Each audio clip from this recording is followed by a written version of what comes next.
61살이 되던 그해 가을, 저는 다시 한번 결혼 반지를 손가락에 끼웠습니다. 첫 번째 남편을 떠나보낸 지 12년 만이었지요. 새 남편은 저보다 7살이 많은 강남의 빌딩 두 채를 가진 사람이었습니다. 주변 사람들은 모두 저를 부러워했습니다. 늙음하게 팔자 폈다고, 이제 호강만 남았다고요. 그런데 2달 뒤 저는 그 빌딩의 그림자조차 밟지 못한 채 작은 가방 하나를 들고 그 집 대문 밖에 서 있었습니다. 저는 순자라고 합니다. 올해 72이 되었지요. 오늘 여러분께 들려드릴 이야기는 제가 11년 전 겪었던 일입니다. 어떤 날은 잊고 살다가도 또 어떤 날은 새벽에 눈을 뜨면 그날 그 대문 앞 차가운 시멘트 바닥의 감촉이 발바닥에 그대로 살아 돌아오는 그런 이야기입니다. 저는 충청도 작은 마을에서 태어났습니다. 첫 남편은 동네에서 알아주는 성실한 사람이었지요. 사남매를 낳고 키우는 동안 저희 부부는 한 번도 큰 소리를 낸 적이 없었습니다. 그이가 갑자기 쓰러져 세상을 떠난 건 제가 49 되던 해봄이었습니다. 그 후로 저는 혼자 막내 아들 하나만 데리고 작은 분식집을 운영하며 살았습니다. 떡볶이를 볶고 김밥을 싸고 손님이 없는 시간에는 멍하니 창밖을 바라보았지요. 그렇게 12년이 흘렀습니다. 자식들은 다 자라 제 갈 길을 떠났습니다. 큰딸은 부산으로 시집을 갔고 둘째 아들은 미국으로 유학을 갔다가 그곳에서 자리를 잡았습니다. 셋째 딸은 결혼해 안양에 살았고 막내 아들만 저와 가까이 살며 가끔 들여다봐 주었지요. 명절이 되면 자식들이 모이지만 그게 1년에 며칠이나 되겠습니까? 텅 빈 집에 혼자 앉아 있으면 시계 초침 소리가 그렇게 크게 들릴 수 있다는 걸 그때 처음 알았습니다. 잠시 후 제가 어떻게 그 사람을 만났고 왜 2달 만에 그 집을 나오게 되었는지, 그리고 그 안에서 제가 무엇을 보고 무엇을 잃었는지 천천히 다 말씀드리겠습니다. 혹시 여러분 중에도 늙음하게 외로움이 사무쳐 본 분이 계신다면 댓글로 살짝 그 마음 한 자락 남겨주세요. 저는 그 마음을 누구보다 잘 알고 있으니까요. 그리고 이런 우리들의 이야기가 계속 이어지길 바라신다면 채널 구독도 한번 살짝 눌러주시면 큰 힘이 됩니다. 그 사람을 처음 만난 건 동네 노인복지관에서였습니다. 제가 일주일에 2번씩 한문 수업을 들으러 다니던 곳이었지요. 어느 날 한 남자가 새로 등록을 했는데 옷차림이 단정하고 말투가 점잖아 한눈에 보아도 평범한 동네 어르신 같지는 않았습니다. 이름은 박정호, 나이는 68. 7년 전에 부인을 잃고 혼자 살고 있다고 했습니다. 강남에서 사업을 했는데 큰아들에게 일을 다 넘기고 이제는 취미 생활을 하러 다닌다고요. 그 사람은 처음부터 제게 친절했습니다. 수업이 끝나면 따뜻한 차를 사주었고 비 오는 날에는 우산을 받쳐주었습니다. 한 달쯤 지났을까요? 어느 저녁 그 사람이 저를 조용한 한정식 집으로 데려가더니 정중하게 말했습니다.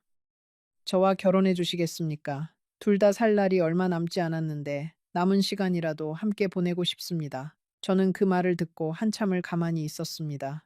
가슴이 뛰는 게 아니라 시리고 멍한 기분이었지요. 저는 자식들에게 먼저 이야기를 했습니다. 큰딸은 부산에서 한 걸음에 올라왔습니다. 거실에 둘러앉은 자식들의 표정은 어두웠습니다. 큰딸이 가장 강하게 반대했습니다. 엄마, 그 나이에 무슨 결혼이에요? 게다가 그 사람이 진짜 어떤 사람인 줄 알고요? 돈 많은 사람이라는 게 더 의심스러워요. 둘째 아들도 미국에서 영상통화로 반대했습니다. 셋째 딸은 울먹이며 말했습니다. 엄마, 우리가 더 자주 찾아갈게요. 외로워서 그러신 거잖아요. 막내 아들만이 조용히 앉아 있다가 한마디 했습니다. 엄마가 정말 행복하실 수 있다면 저는 반대 안 해요. 다만 신중하게 결정하세요. 저는 그 밤에 잠을 이루지 못했습니다. 며칠을 고민한 끝에 저는 그 사람과 결혼하기로 했습니다. 자식들이 반대해도 결국은 제 인생이니까요. 게다가 그 사람은 결혼 전에 이미 재산 문제는 깨끗이 정리하겠습니다. 형식적인 혼인신고만 하시면 됩니다라고 약속했습니다. 저는 그 말을 믿었습니다. 사람을 믿었던 거지요. 살아보니 그게 가장 무서운 일이라는 걸 그때는 몰랐습니다. 결혼식은 가까운 가족들만 모여 작게 치렀습니다. 그 사람은 강남의 큰 아파트에 살고 있었습니다. 처음 그 집에 들어선 날, 저는 약간 주눅이 들었습니다. 거실 한쪽에 진열된 도자기들, 벽에 걸린 동양화, 새하얀 카펫. 제가 평생 살아온 세계와는 완전히 다른 곳이었지요.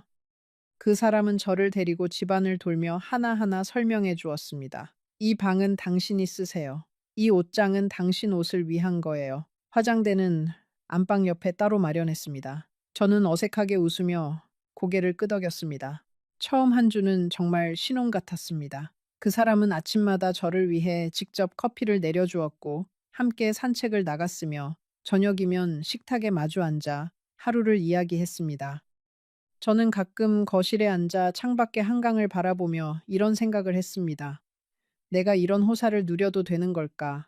첫 남편에게 미안하지는 않을까? 하지만 그 사람의 다정한 말 한마디에 그런 생각은 곧 흩어졌습니다. 그 사람은 저를 데리고 백화점에 가기도 했습니다. 명동의 한 백화점에서 그 사람은 매장 직원에게 정중하게 부탁했지요. 이 사람한테 어울리는 옷 좀 골라주세요. 평생 자기 옷에 돈 한 번 제대로 써본 적 없는 사람입니다. 직원은 환하게 웃으며 저를 탈의실로 안내했습니다. 거울 앞에 새 옷을 입고 선 저는 어쩐지 그 사람이 아닌 것 같은 낯선 여자를 바라보고 있었습니다. 분식집에서 떡볶이 국물이 튄 앞치마를 두르던 여자가 어느 날 갑자기 강남 백화점의 거울 앞에 서 있는 거였지요. 그날 저녁 그 사람은 식탁에서 제 손을 잡고 말했습니다. 당신 오늘 정말 고왔소. 옛날부터 이런 옷 입고 다녔어야 할 사람을 너무 늦게 만났구려. 저는 그 말에 어쩐지 가슴이 시렸습니다. 그 사람은 저녁 식사 후에는 종종 옛날 이야기를 들려주었습니다. 자기가 어떻게 사업을 일으켰는지, 첫 부인이 어떤 사람이었는지, 자식들을 어떻게 키웠는지, 첫 부인 이야기를 할 때 그 사람의 눈빛은 어딘가 멀어졌지요. 그 사람은 좋은 사람이었소. 다만 마지막에 너무 오래 아팠소. 7년을 누워 지내다가 갔소. 그 시간이 자식들에게는 너무 길었나 봐요. 저는 그 말의 행간을 어렴풋이 짐작했습니다. 자식들은 그 7년 동안 어머니를 보면서 동시에 아버지의 다음 시간도 함께 보고 있었던 거지요. 사람의 마음이 그렇게 굳어지는 건 어쩌면 자연스러운 일이었을지도 모릅니다. 저는 충청도 친정 동네에 있는 친구 영자에게 가끔 전화를 했습니다. 영자는 제 어릴 적 단짝이었지요. 첫 결혼식 때도 들러리를 서준 친구였습니다. 영자는 제 이야기를 듣고 한참을 침묵하더니 말했습니다. 순자야, 너는 늘 사람을 너무 잘 믿어. 마음이 그렇게 곱고 단단한 줄 알지만 사실 그게 너 약점이야. 그 집에서 너무 빨리 마음을 다 주지 마라. 빨리 주는 마음은 빨리 무너진다. 저는 영자의 말이 마음에 꽂혔지만 그래도 그 사람의 다정한 손길 앞에서는 그 말도 잊고 살았습니다. 사람의 마음이라는 게 그렇게 어리석을 수도 있는 거지요. 박씨 아주머니는 그런 저를 가만히 바라보곤 하셨습니다. 일을 하는 듯 하면서도 늘 한 발짝 떨어진 거리에서 저를 살피는 눈빛이었지요. 처음에는 어색했지만 그분의 눈빛에는 어떤 안쓰러움이 있었습니다. 어느 오후 제가 거실에서 화초에 물을 주고 있을 때 박씨 아주머니가 살며시 다가왔습니다. 사모님, 이 화초는 손이 자주 타지 않으면 금방 시들어요. 사장님 첫 사모님이 정말 정성껏 키우시던 거예요. 10년이 넘은 화초입니다. 저는 그 말을 듣고 잠시 손을 멈췄지요. 10년이 넘은 화초 앞에서 저는 2달도 채 되지 않은 새 안주인이었습니다. 그 거리감이 갑자기 사무쳤습니다. 문제가 시작된 건 결혼 후 열흘쯤 지난 어느 저녁이었습니다. 큰아들이라는 사람이 처음으로 그 집을 찾아왔습니다. 박지훈, 42살. 그 사람의 큰아들이자 사업체를 물려받은 사람이었지요. 저는 며느리들에게 인사하듯 정중하게 그를 맞이했습니다. 그런데 그 큰아들의 눈빛이 처음부터 차가웠습니다. 식탁에 앉자마자 그가 입을 열었습니다. 어머니 한 가지 분명히 말씀드리고 싶은 게 있습니다. 그 어머니라는 호칭에는 어떠한 따뜻함도 들어있지 않았습니다. 아버지 재산은 이미 저희 형제 명의로 정리되어 있습니다. 어머니께서 혼자 살림하시는데 불편함이 없도록 매달 생활비는 충분히 드릴 겁니다. 다만 그 이상의 어떤 권리도 주장하지 않으셨으면 합니다. 저는 너무 당황해서 말이 나오지 않았습니다. 그 사람은 옆에서 그저 묵묵히 식사를 했습니다. 한마디도 거들지 않았습니다. 저는 그제야 무언가 잘못되었다는 걸 어렴풋이 느꼈지만 그 느낌의 실체가 무엇인지는 알 수 없었습니다. 그날 밤 침실에 누워 저는 조용히 그 사람에게 물었습니다. 여보, 아까 큰아들이 한 말은 무슨 뜻이에요? 그 사람은 천장을 바라보며 한참을 침묵하다가 말했습니다. 신경 쓰지 마요. 자식들이 다 그렇지 뭐. 당신과 나는 그냥 이렇게 잘 살면 돼요. 그 말은 위로처럼 들렸지만 어딘가 빈자리가 있었습니다. 마치 정작 중요한 부분을 슬쩍 비켜가는 듯한 느낌이었지요. 며칠 뒤, 저는 그 집의 도우미 아주머니로부터 충격적인 이야기를 들었습니다. 박씨 아주머니라는 분이었는데 그 집에서 15년 가까이 일을 해오신 분이었습니다. 어느 오후 그 사람이 외출한 사이에 저는 거실에서 차를 마시고 있었습니다. 박씨 아주머니가 빨래를 개키며 조심스럽게 말씀하셨지요. 사모님, 제가 한 가지만 여쭤봐도 될까요? 저는 고개를 끄덕였습니다. 혹시 사장님께 건강 문제는 못 들으셨어요? 저는 깜짝 놀랐습니다. 건강요. 무슨 건강이요? 박씨 아주머니는 잠시 입술을 깨물더니 말했습니다. 재작년부터 큰 병으로 병원을 다니고 계세요. 지난번 검사에서 좋지 않다는 결과가 나왔다고 큰아드님이랑 통화하시는 걸 우연히 들었어요. 잠시 후, 저는 이 결혼이 사실은 어떤 그림 위에 그려진 것이었는지, 그리고 그 그림 속에서 제가 어떤 자리에 놓여 있었는지를 천천히 알게 됩니다. 혹시 여러분 중에 비슷한 직감을 느껴본 적이 있다면 댓글로 그 순간을 짧게 적어주세요.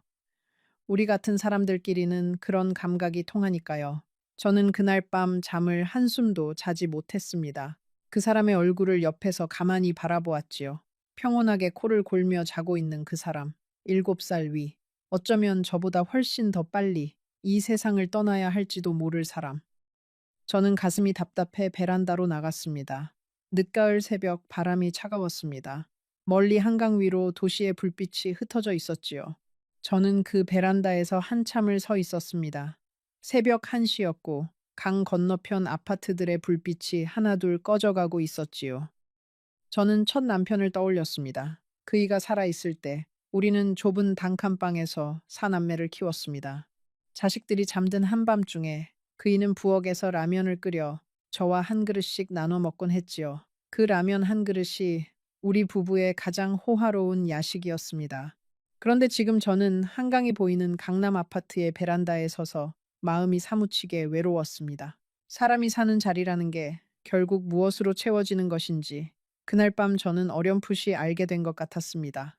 다음 날 아침, 저는 그 사람에게 직접 물었습니다. 여보, 솔직히 말해주세요. 어디 편찮으신 데 있으시지요? 그 사람은 잠시 저를 바라보다가 천천히 말했습니다. 당신한테 이런 짐을 지우고 싶지 않았소. 그냥 마지막 시간을 따뜻하게 보내고 싶었을 뿐이요. 저는 그 말에 가슴이 미어졌습니다. 그 사람은 이미 작년 가을부터 큰 병원을 다니고 있었고 의사들도 길어야 1이 년이라고 했답니다. 그 사람은 자식들에게는 이미 다 정리된 사실을 자랑스럽게 말했지만 제게는 한 번도 꺼내지 않았습니다. 저는 화가 나기보다 슬펐습니다. 그 사람은 외로웠던 거지요.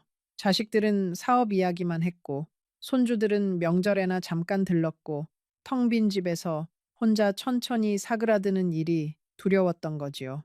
그래서 저를 만난 거였습니다. 마지막 길동무로요. 저는 그 마음을 어느 정도는 이해할 수 있었습니다. 저도 외로운 사람이었으니까요. 그래서 저는 결심했습니다. 이왕 시작한 인연 끝까지 잘해드리자고요. 그 사람의 손을 잡고 천천히 마지막 길을 함께 걷자고요. 자식들이 무슨 말을 하든 저는 이 사람의 아내이니까요. 그 결심이 얼마나 순진한 것이었는지 저는 곧 알게 됩니다. 그 무렵 부산에 사는 큰딸한테서 전화가 왔습니다. 큰딸은 처음 결혼식 이후로 한 번도 그 집에 와본 적이 없었지요. 멀어서이기도 했지만 처음부터 이 결혼을 받아들이지 못했기 때문이기도 했습니다. 엄마, 잘 지내세요. 큰딸의 목소리는 처음부터 차가웠습니다. 저는 일부러 밝게 말했지요. 응, 잘 지내. 너희들은 잘 있고, 큰딸은 한참을 침묵하더니 말했습니다. 엄마, 거기 어떠세요? 아저씨는 잘해주세요. 그쪽 자식들은요? 저는 잠시 망설이다가 말했습니다. 다들 잘해줘. 너무 걱정하지 마라. 큰딸은 한참 동안 가만히 듣고 있더니 한숨을 쉬며 말했습니다. 엄마, 솔직히 말씀해 주세요. 엄마, 목소리가 평소랑 달라요. 엄마, 안 좋은 일 있는 거 알아요. 우리가 못 가서 미안해요. 그렇지만 엄마, 너무 참지 마세요. 엄마는 늘 자식들 걱정시킬까봐 다 혼자 안고 가시는데 그러지 마세요. 저는 그 말에 가슴이 무너졌습니다. 큰딸의 그 한마디가 사실은 제가 2달 동안 가장 듣고 싶었던 말이었지요. 누구도 제게 "엄마, 힘드시지요?" 라고 묻지 않았으니까요. 저는 전화기를 들고 한참을 말하지 못했습니다. 큰딸도 제 침묵 안에 있는 답을 알아챈 것 같았지요. "엄마, 언제든 부산으로 내려오세요. 우리 집에 방 하나 있어요. 손주들도 엄마 보고 싶어 해요." 저는 작게 답했습니다. "고마워, 우리 딸." 그러고 전화를 끊었습니다. 전화기를 내려놓는데 손이 떨렸습니다. 거실 한쪽에 앉아 저는 한참 동안 그저 가만히 있었지요. 자식들이 반대했던 결혼이었습니다. 자식들이 옳았다는 걸 인정하는 것이 얼마나 어려운 일인지 그날 저는 깊이 깨달았습니다. 어머니라는 자리가 그렇습니다. 자식들 앞에서는 늘 옳은 결정을 한 사람이고 싶지요. 그러나 그 자리도 결국 무너질 수 있다는 걸 저는 그 2달 동안 배웠습니다. 사람의 결정이라는 게 다 옳을 수만은 없으니까요. 다만 그 결정의 결과를 어떻게 받아들일 것인가가 더 중요한 거지요. 저는 그날 처음으로 자식들에게 엄마가 잘못 생각했다고 말할 용기를 마음 한구석에 조금씩 키우기 시작했습니다. 큰아들 부부가 본격적으로 그 집을 드나들기 시작한 건 그 다음 주부터였습니다. 큰 며느리 윤정은 40살 정도 된 깔끔한 여자였습니다. 처음 만났을 때는 인사도 정중했습니다. 하지만 그녀는 들어올 때마다 거실 구석구석을 살피는 버릇이 있었습니다. 마치 무언가 사라진 게 없는지 확인하는 사람처럼요. 저는 처음에는 그게 그냥 깔끔한 성격이려니 생각했습니다. 윤정은 처음 일주일 동안은 거의 매일 들렀습니다. 손에는 늘 꽃다발이나 한과 상자가 들려 있었지요. 표면적인 인사는 늘 정중했습니다. 어머님, 식사는 잘 챙겨 드셨어요. 아버님 약은 시간 맞춰 드시지요. 그러나 그 말끝에는 항상 한 가지 질문이 따라 붙었습니다. 어머님, 혹시 아버님이 어떤 서류 같은 거 보여주신 적 있으세요? 작은 통장이라든지 도장 같은 거요. 처음에는 그저 며느리가 시아버지 일을 챙기는 정도로 들었지만 그 질문이 사흘 연속 반복되자 저는 어쩐지 등골이 서늘해졌습니다. 한 번은 윤정이 거실에서 저와 차를 마시던 중 갑자기 진지한 얼굴로 말했습니다. 어머님, 저희가 한 가지 부탁드릴 게 있어요. 아버님 건강이 점점 좋지 않아지시잖아요. 혹시 아버님 명의로 된 작은 통장이 거실 어딘가에 있을 거예요. 10년 가까이 안 쓰시던 건데 저희가 회사 자금 흐름 정리하느라 꼭 필요해서요. 저는 가만히 듣고만 있었습니다. 그 통장이 어디 있는지 저는 정말 몰랐고 알았다고 해도 그 사람과 먼저 의논했을 일이었지요. 저는 부드럽게 말했습니다. 그건 아버님께 직접 여쭤보시는 게 좋겠어요. 저는 그런 거 잘 모르겠어요. 윤정의 표정이 살짝 굳어졌습니다. 찻잔을 내려놓는 그녀의 손가락에 잠시 힘이 들어가더군요. 저는 그 작은 변화를 놓치지 않았습니다. 저는 그날 저녁 그 사람에게 그 일을 살짝 이야기했습니다. 그 사람은 한참 동안 천장을 바라보더니 말했습니다. 당신이 잘했소. 그 통장은 내가 따로 정리해 둔 거요. 자식들 모르게 둔 자리가 있어요. 신경 쓰지 마요. 저는 그 말이 어쩐지 무겁게 들렸습니다. 그 사람은 자식들에게 다 정리해 두었다고 하면서도 어딘가에 또 다른 정리되지 않은 부분을 남겨두고 있었던 거지요. 사람의 마음이라는 게 그렇게 복잡한 거였습니다. 자식을 사랑하면서도 자식에게 모든 것을 다 맡기지는 못하는 그 미묘한 마지막 자리. 어느 날 그 큰 며느리가 안방에 들어와 화장대 서랍을 열려고 했습니다. 제가 마침 그 자리에 들어가다가 그 모습을 보았지요. 윤정은 화들짝 놀라며 말했습니다. 아, 어머님. 어머님 손수건이 어디 있나 찾아드리려고요. 저는 미소를 지으며 말했습니다. 괜찮아요. 제가 찾을게요. 그날부터 저는 그 집안의 어떤 시선이 항상 저를 따라다닌다는 걸 느끼게 되었습니다. 며칠 뒤 저는 안방 옷장 안쪽 깊숙한 곳에서 작은 사진첩 하나를 발견했습니다. 그 사람의 첫 부인 사진이 가득 들어있는 사진첩이었지요. 젊은 시절의 첫 부인은 단정하고 단단해 보이는 여자였습니다. 자식들과 찍은 사진, 가족 여행 사진, 환갑 잔치상 앞에서 웃고 있는 사진. 그리고 마지막 페이지에 한 장의 사진이 있었습니다. 병원 침대에 누운 첫 부인의 손을 그 사람이 꼭 잡고 있는 사진이었습니다. 두 사람의 머리 위로 빛이 쏟아지고 있었지요. 저는 그 사진을 한참을 바라보았습니다. 그 사람이 평생 가장 사랑한 여자는 분명 이분이었을 것이고, 저는 그저 그 마지막 자리에 서서 함께 시간을 보내고 있는 사람일 뿐이었지요. 그게 제 자리였다는 걸 저는 그 사진첩을 통해 분명히 알게 되었습니다. 그래도 이상하게 슬프지는 않았습니다. 오히려 그 사람의 깊은 마음 한 자락을 본 것 같아 위로가 되기도 했지요. 그 시선은 둘째 아들 부부에게서도 똑같이 느껴졌습니다. 둘째 아들 박지석, 38, 작은 회사를 운영하는 사람이었지요. 그의 부인은 이름이 채영이었습니다. 채영은 큰 며느리보다 더 직접적이었습니다. 처음 만난 자리에서부터 제 옷차림을 머리부터 발끝까지 훑어보더니 말했습니다.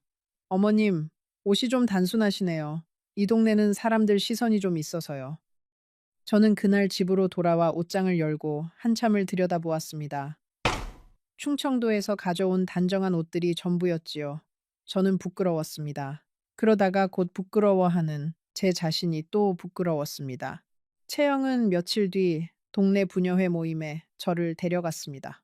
어머님도 이 동네에 적응하시려면 사람들 좀 만나셔야지요. 그 말은 친절했지만 그날 모임의 공기는 처음부터 차가웠습니다. 모임에 모인 부인들은 모두 그 동네에서 10년, 20년을 살아온 분들이었습니다.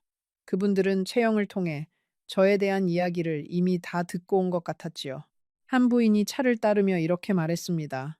박 사장님이 그렇게 갑자기 재혼을 하셨다니 우리도 너무 놀랐어요. 첫 사모님 가신 지 7년이나 됐는데 어쩌면 그 외로움이 컸나 봐요. 저는 미소만 지었습니다. 그러자 다른 부인이 채영을 향해 살짝 웃으며 말했습니다. 채영 씨, 어머님 잘 모셔야겠네. 첫 사모님 자리가 워낙 크셨던 분이라서. 채영은 그 말에 묘한 미소로 답했습니다. 잘 모셔야지요. 그게 며느리 도리니까요. 어머님이 이 동네 분위기에 잘 맞춰주시면 더 좋을 텐데요. 그 말 한마디에 모임의 부인들은 서로 의미 있는 눈빛을 주고받았습니다. 저는 그날 모임이 끝날 때까지 한마디도 더 하지 못했습니다.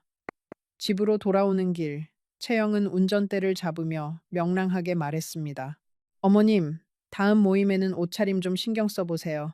거기 분들 다 보는 눈이 있으셔서요. 저는 창밖을 바라보며 고개만 끄덕였습니다. 그날 밤 저는 침대에 누워 천장을 보며 제 이름을 가만히 불러보았습니다. 김순자, 충청도 깡촌에서 태어나 사남매를 키우고 분식집에서 떡볶이를 볶던 김순자. 그 김순자는 어디로 갔을까요? 강남의 침실 천장 아래 누워 고급 한복을 입고 부녀회 모임에 다녀온 김순자는 정말 김순자가 맞는 것일까요? 저는 어쩐지 제 이름조차도 낯설어진 것 같았습니다.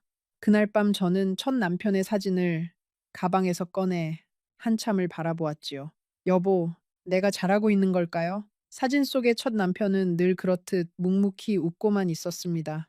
자식들이 본격적으로 모인 건 결혼 한 달 만에 열린 그 사람의 생신 모임에서였습니다. 그 사람은 69번째 생일을 맞았습니다. 강남의 한 고급 한정식 집에 큰아들 부부, 둘째 아들 부부, 그리고 장성한 손주 둘이 모두 모였습니다.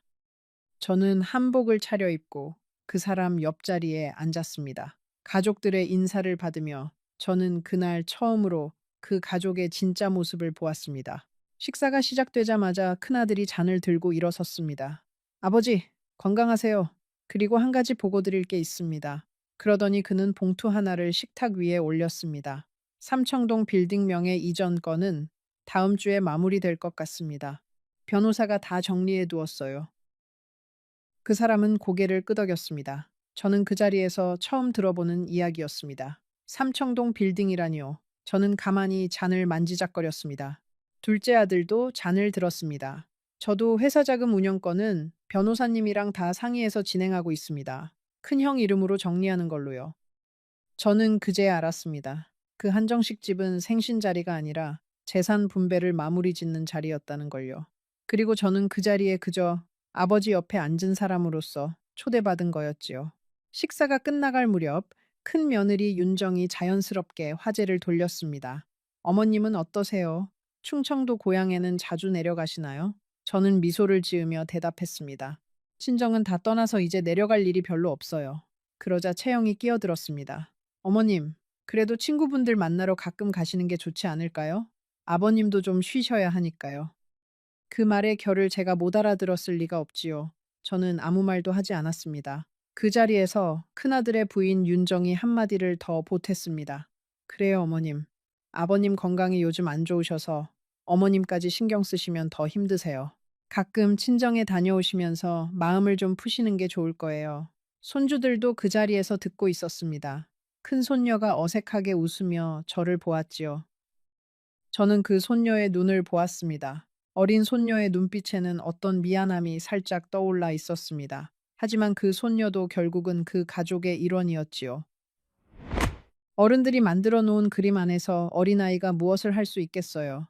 그 손녀는 곧 시선을 내리깔고 자기 앞에 음식만 먹기 시작했습니다. 식사가 끝날 무렵 둘째 며느리 채영이 사진을 찍자며 모두를 모았습니다. 그 사람은 가운데에 앉았습니다. 큰아들 부부, 둘째 아들 부부, 손주 둘이 그 사람을 둘러쌌지요. 저는 자리에서 일어나 그 사람 옆에 서려고 했습니다. 그러자 채영이 명랑하게 말했습니다. 어머님, 이 사진은 가족 사진이라서요. 한 장만 따로 찍으면 안 되겠지요. 죄송해요. 저는 잠시 그 자리에 멈춰 섰습니다. 그러다가 조용히 한 발 물러나 식탁 옆 의자에 앉았지요.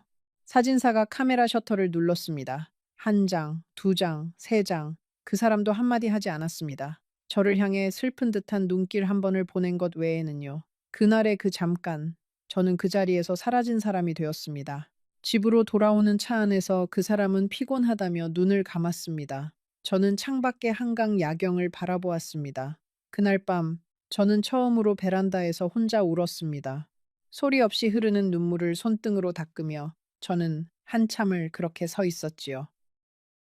다음 날 아침, 저는 한 가지 결심을 했습니다. 저는 그 사람에게 직접 말했습니다. 여보, 우리 둘이서 조용히 살았으면 해요. 자식들 일은 자식들 일이고, 우리 사이에 끼어들지 않게 해주세요. 그 사람은 가만히 제 손을 잡았습니다. 미안하오. 자식들이 좀 그렇소. 내가 잘 말해두겠소. 저는 그 말에 위로받았습니다. 하지만 그 위로가 얼마나 짧은 것이었는지 며칠 뒤 저는 다시 알게 됩니다. 그 사이 저는 친구 영자에게 또 한 번 전화를 했습니다. 영자는 제 목소리를 듣자마자 알아챘지요. 순자야, 너 안 좋은 일 있구나. 무슨 일이야? 저는 잠시 망설이다가 천천히 그날 한정식 집자리 이야기를 했습니다. 가족 사진에서 빠진 일까지요. 영자는 한참을 침묵하더니 말했습니다. 순자야, 내가 너한테 한 가지만 물어볼게. 너 그 집에서 잠 잘 잘 수 있어. 밥은 잘 넘어가니? 그 집 거실에서 마음 편히 텔레비전 한 번 본 적 있어. 저는 그 질문에 답을 하지 못했습니다. 영자는 부드럽게 말했습니다. 잘 수 없고 못 넘기고 마음 편한 적 한 번 없으면 그 집은 너 자리가 아니야. 사람이 어디서 살아야 하는지는 그 사람 몸이 먼저 알아. 저는 전화를 끊고 한참을 가만히 앉아 있었습니다. 영자의 말이 가슴 깊은 곳에 박혔지요. 그날부터 저는 그 집의 여러 곳을 새로운 눈으로 다시 살피기 시작했습니다. 생신 모임이 끝나고 일주일쯤 지난 어느 오후였습니다. 그 사람은 병원에 정기검진을 갔고 저는 혼자 집에 있었습니다. 박 씨 아주머니도 그날따라 일찍 퇴근하셨지요. 거실 소파에서 책을 읽고 있는데 현관문이 열리는 소리가 났습니다. 큰 며느리 윤정이었습니다. 그녀는 저를 보고 잠시 멈칫하더니 곧 자연스럽게 인사를 했습니다. 어머님, 안녕하세요. 아버님 안 계세요. 병원 가셨어요. 무슨 일이세요? 그녀는 미소를 지으며 말했습니다. 아, 그냥 서류 좀 챙기러 왔어요. 아버님 서재에 두고 가신 게 있어서요. 윤정은 망설임 없이 그 사람의 서재로 들어갔습니다. 저는 거실에서 가만히 앉아 있었지만 마음 한구석이 불편했습니다. 그래서 저도 모르게 자리에서 일어나 서재 쪽으로 갔지요. 서재 문은 살짝 열려 있었습니다. 그 안에서 윤정은 서랍을 열고 무언가를 빠르게 챙기고 있었습니다. 그녀의 가방에는 이미 봉투 몇 개가 들어가 있었지요. 저는 잠시 숨을 멈추었습니다. 며느님, 무슨 서류 찾고 계세요? 제가 문 앞에서 조용히 말하자 윤정이 깜짝 놀라며 돌아보았습니다. 아, 어머님, 그게 아버님께서 부탁하신 거예요. 회사 관련 서류라서요. 저는 그녀의 얼굴을 가만히 보았습니다. 그녀의 눈동자가 흔들리고 있었습니다. 아버님께서 직접 부탁하신 거라면 제가 한번 전화해 볼게요. 제가 그렇게 말하자 윤정의 표정이 굳어졌습니다. 어머님, 솔직히 말씀드릴게요.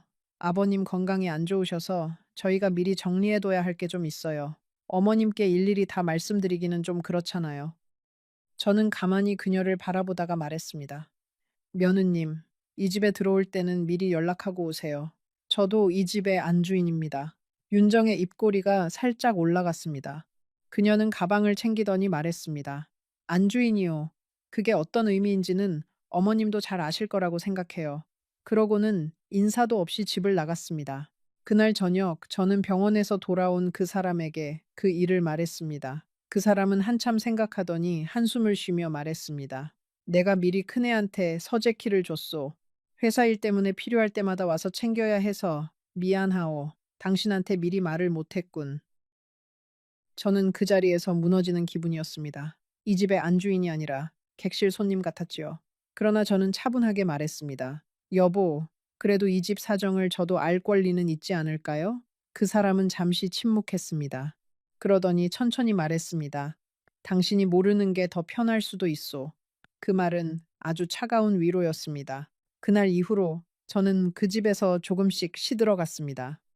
그 사람은 점점 더 자주 병원에 다녔고 컨디션이 좋지 않은 날에는 하루 종일 누워 있었습니다. 저는 그 사람의 약을 챙기고 식사를 만들고 머리맡에서 책을 읽어주었습니다. 정성을 다했지요. 그 사람도 가끔 제 손을 잡고 미안하오. 당신을 너무 늦게 만났소. 라고 말했습니다.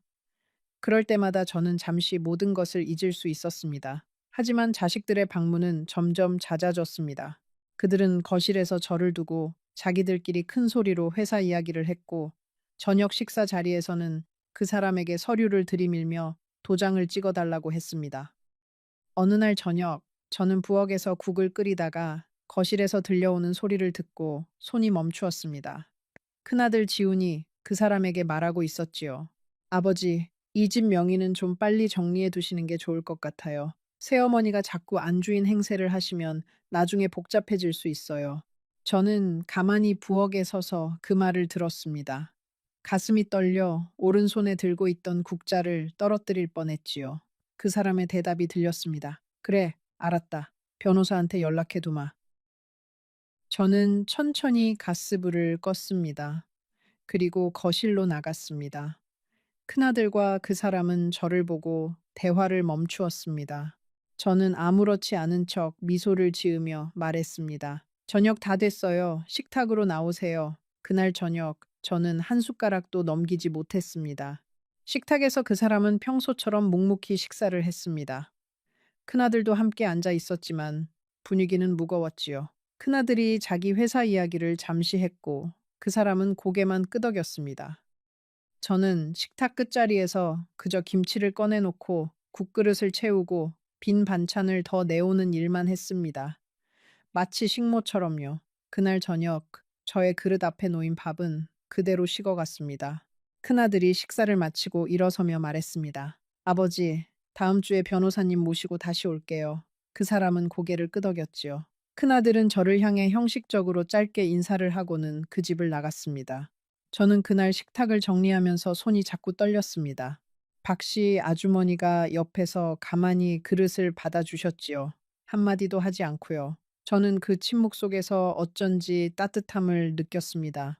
같은 마음을 가진 사람이 옆에 있다는 것만으로도 위로가 되었거든요. 그날 밤 저는 침대에 누워 그 사람에게 조용히 물었습니다. 여보, 저는 이 집에서 어떤 사람이에요? 그 사람은 한참 천장을 보다가 말했습니다.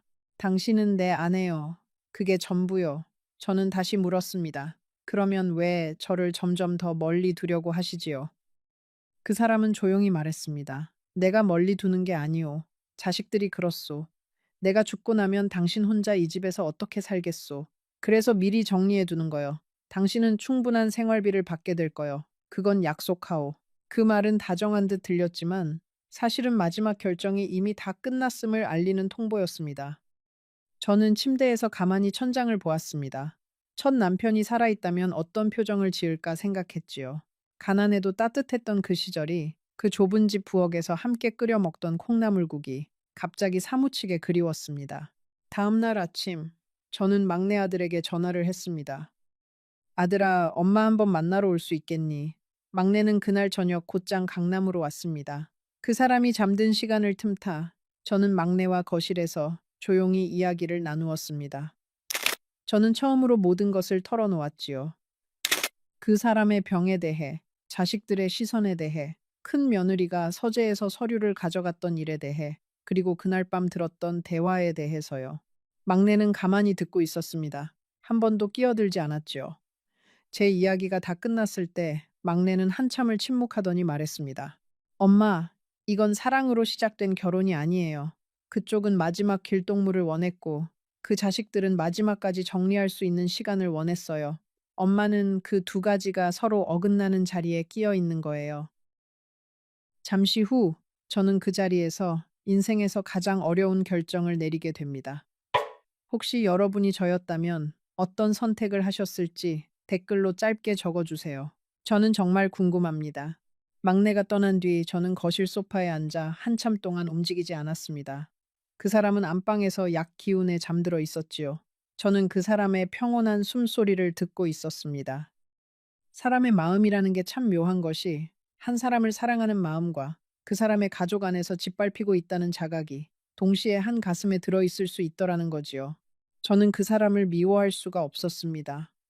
그 사람도 어떤 면에서는 그 가족의 가장 외로운 사람이었으니까요. 그러나 저는 또한 이 집에서 매일매일 깎여 나가고 있었습니다. 다음 날부터 저는 그 사람을 더 정성껏 돌보기 시작했습니다. 어쩌면 저는 무언가를 미리 결정하고 있었는지도 모릅니다. 마음 깊은 곳에서 이미 떠날 준비를 하고 있었기 때문에 남은 시간만큼은 후회 없이 잘해드리고 싶었던 거지요. 저는 매일 새벽에 일어나 그 사람이 좋아하는 무된장국을 끓였습니다.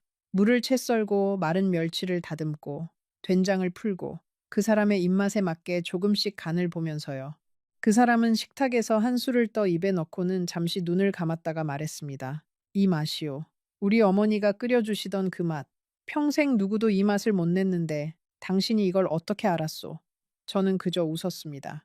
우리 친정엄마가 끓이시던 그대로예요. 두 사람의 친정엄마가 비슷한 손맛이었던 거지요. 그 사람은 그 한 그릇을 다 비웠습니다. 저녁이면 저는 그 사람의 머리맡에서 옛날 신문을 한 장 한 장 읽어드렸습니다. 그 사람은 눈이 침침해서 글자를 잘 못 읽었거든요. 정치면 경제면 사회면, 그리고 마지막에는 부고란까지. 부고란을 읽다가 그 사람이 한숨을 쉬며 말했습니다. 참 빨리들 가는구려. 다들 나보다 어린 사람들인데 인생이라는 게 결국 부고란 한 줄로 정리되는 거지요. 저는 그 말이 가슴에 박혔습니다.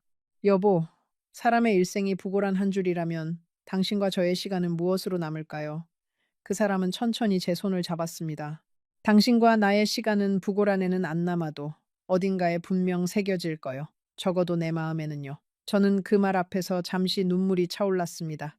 박씨 아주머니는 제가 더 야위어 가는 걸 가만히 보고만 계셨습니다. 어느 날 부엌에서 함께 점심을 차리던 중 박씨 아주머니가 조용히 말했습니다. 사모님, 식사 거르지 마세요. 사모님까지 무너지시면 사장님이 누구한테 의지해서 마지막 길을 가시겠어요. 저는 잠시 손을 멈췄습니다. 그러더니 박씨 아주머니가 다시 말씀하셨지요. 저는 15년을 이 집에서 일했어요. 첫 사모님이 7년 누워 계실 때도 제가 옆에서 밥을 떠드렸어요. 그래서 이 집안 사정은 제가 누구보다 잘 압니다. 사모님은 좋은 분이세요. 너무 좋아서 이 집안에서 어떻게 버틸지 그게 걱정이에요. 저는 그 말을 듣고 박씨 아주머니의 손을 잡았습니다. 고맙습니다. 그 한마디가 정말 큰 위로가 되네요. 그분의 눈가에도 잠시 물기가 비쳤습니다. 같은 여자로서 그 집안의 모든 그림자를 함께 보아온 사람으로서 그분은 저를 위로하고 계셨던 거지요. 그러던 어느 날 한 통의 전화가 걸려왔습니다. 그 사람이 욕실에서 씻고 있는 사이 거실 전화기가 울렸지요. 저는 자연스럽게 받았습니다. 여보세요. 잠시 침묵이 흐르더니 차가운 목소리가 들려왔습니다. 큰 며느리 윤정이었지요. 어머님, 죄송한데 저희 아버님 좀 바꿔주실래요? 급한 회사 일이라서요. 저는 그 사람을 부르려다가 잠시 멈칫했습니다. 지금 욕실에 계세요. 좀 이따 다시 거실까요? 무슨 일이세요? 윤정은 잠시 망설이더니 말했습니다. 어머님, 솔직히 말씀드릴게요. 그 집 거실에 작은 추칠함이 있을 거예요. 그 안에 인감 도장이 들어 있어요. 저희가 회사 자금 정리하는데 꼭 필요하니까 어머님이 미리 좀 봐두세요. 아버님이 욕실에서 나오시면 바로 알려드릴게요. 그 한마디로 저는 모든 것을 이해했습니다. 저는 차분하게 말했습니다. 며느님, 그건 아버님께서 직접 정하실 일이에요. 저는 그런 함이 어디 있는지도 모르고 알아도 만질 수 없어요. 윤정의 목소리가 살짝 굳어졌지요. 어머님, 그러시면 저희가 직접 가서 찾을게요. 어차피 아버님께서 다 허락하신 일이에요. 그러고는 전화가 뚝 끊어졌습니다. 저는 수화기를 가만히 내려놓았습니다. 손이 살짝 떨렸지만 마음 한구석에서는 어떤 결심이 단단해지고 있었지요. 이 집에서 저는 더 이상 안주인이 아니라 마지막 가구 정리를 방해하는 거추장스러운 그 무엇이 되어 가고 있었던 겁니다. 그날 저녁 저는 그 사람에게 그 전화에 대해 말했습니다. 그 사람은 한참 동안 침묵했습니다. 그러더니 천천히 입을 열었지요. 내가 정말 미안하오. 자식들이 아직 어려서 그래요. 마음이 급해서 그래요. 내가 가고 나면 모든 게 자기들 손에 들어와 있어야 안심이 되는 모양이오. 저는 그 사람의 손을 잡았습니다. 여보, 그러면 저는 어디에 있는 사람이에요? 자식들 손에 모든 게 들어가는 그림 속에서 저는 어떤 자리에 있어요? 그 사람은 한참을 말이 없었습니다. 그러다가 천천히 말했지요. 당신은 내 마지막 사람이요. 그게 전부요. 다른 자리는 없어요. 자리를 약속한 적도 없잖소. 그 한마디는 마지막 진실이었습니다. 저는 그 한마디를 듣고 천천히 일어나 침실로 들어갔습니다. 화장대 서랍에서 첫 남편의 사진을 꺼내 가만히 바라보았지요. 여보, 내가 너무 큰 욕심을 부렸나 봐요. 사진 속의 첫 남편은 여전히 묵묵했습니다. 그러나 그 침묵 안에 어떤 위로가 있었습니다. 마치 당신은 잘하고 있다. 다 괜찮다. 무엇을 결정하든 당신 몫이다. 라고 말해주는 것 같았지요. 저는 그날 밤 화장대 서랍 한 구석에 작은 가방 하나를 미리 준비해 두었습니다. 옷두어벌, 첫 남편의 사진, 작은 통장 하나, 그리고 어머니가 주신 옥반지. 그게 다였습니다. 그 가방을 보면서 저는 천천히 안도했습니다. 떠날 준비가 되어 있다는 것만으로도 마음 한구석이 가벼워지더라는 거지요. 저는 며칠을 더 그 집에 머물렀습니다. 그 사람의 병은 점점 깊어지고 있었습니다. 가끔은 밤에 식은땀을 흘렸고 약을 먹어도 한참 잠을 이루지 못했지요. 저는 그 사람의 등을 쓸어주며 마음 한쪽이 무너지고 있었습니다. 사람으로서 이 사람을 두고 떠날 수 있을까요? 아니지요. 그러나 이 집에서 저는 점점 더 작아지고 있었습니다. 결정적인 순간은 결혼 2달째가 되던 그날에 찾아왔습니다. 그 사람이 큰 통증으로 응급실에 실려갔습니다. 저는 정신없이 따라가 응급실 앞 복도에서 밤을 새웠지요. 새벽이 되어 큰아들 부부와 둘째 아들 부부도 도착했습니다. 의사가 우리를 회의실로 불렀습니다. 의사는 그 사람의 상태가 생각보다 빨리 악화되었다고, 보호자가 결정해야 할 사안이 몇 가지 있다고 말했습니다. 응급실 복도는 차가웠습니다. 형광등 불빛 아래 사람들의 얼굴이 모두 회색빛으로 보였지요. 저는 그 사람의 침대 옆에 잠시 서 있었습니다. 그 사람의 손가락이 약간 떨리고 있었어요. 저는 그 손을 가만히 잡았습니다. 그 사람은 의식이 흐릿한 상태였지만 제 손길에 약간 반응을 보였지요. 입술이 말라 있어서 저는 옆에 있는 솜에 물을 묻혀 살짝 적셔드렸습니다. 그 순간 그 사람의 입가에 아주 희미한 미소가 떠올랐습니다. 그 미소는 분명 제가 누구인지 알아본 사람의 미소였습니다. 저는 그 한 번의 미소를 평생 잊지 못합니다. 그게 그 사람과 저 사이의 가장 진실한 한순간이었기 때문이지요. 그러는 사이 큰아들 부부와 둘째 아들 부부가 잇따라 도착했습니다.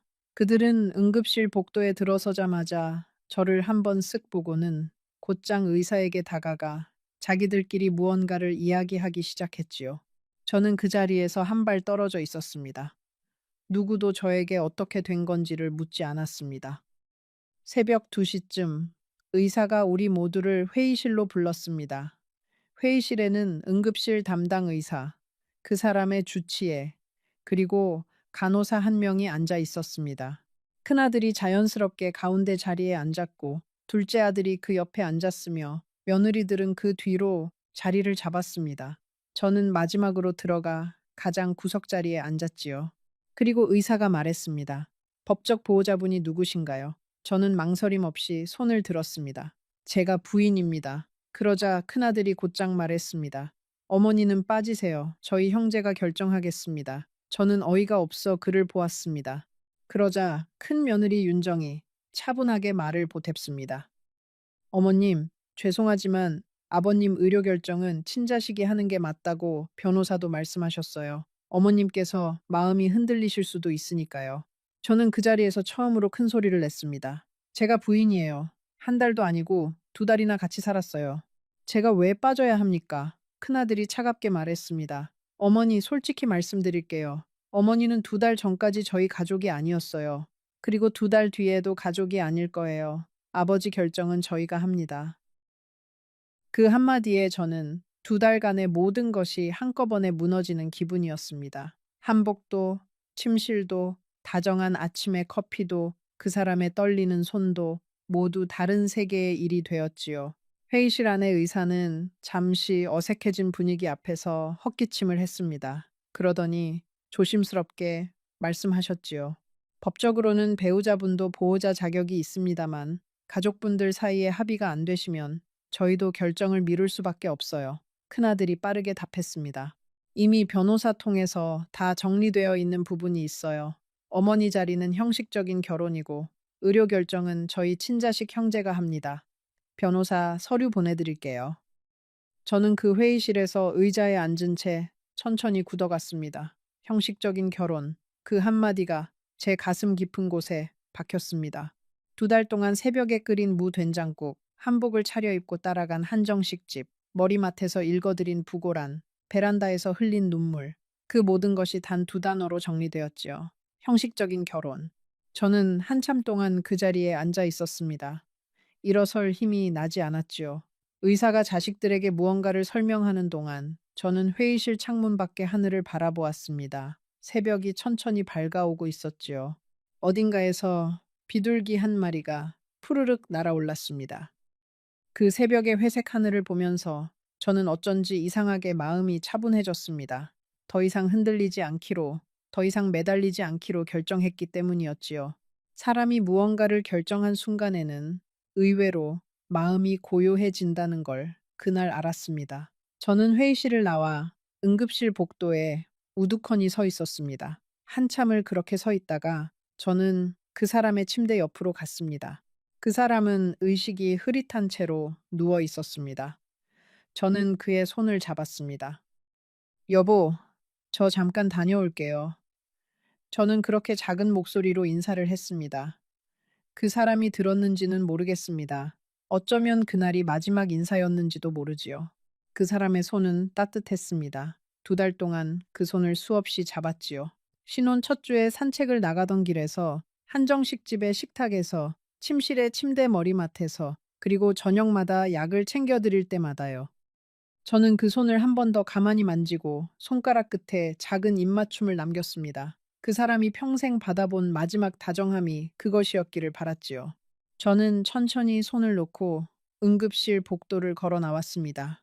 큰아들 부부와 둘째 아들 부부는 다른 의사와 무언가를 의논하느라 저를 보지도 못했습니다. 잘된 일이었지요. 누구도 저를 잡지 않는 새벽. 저는 조용히 응급실 자동문을 빠져나왔습니다.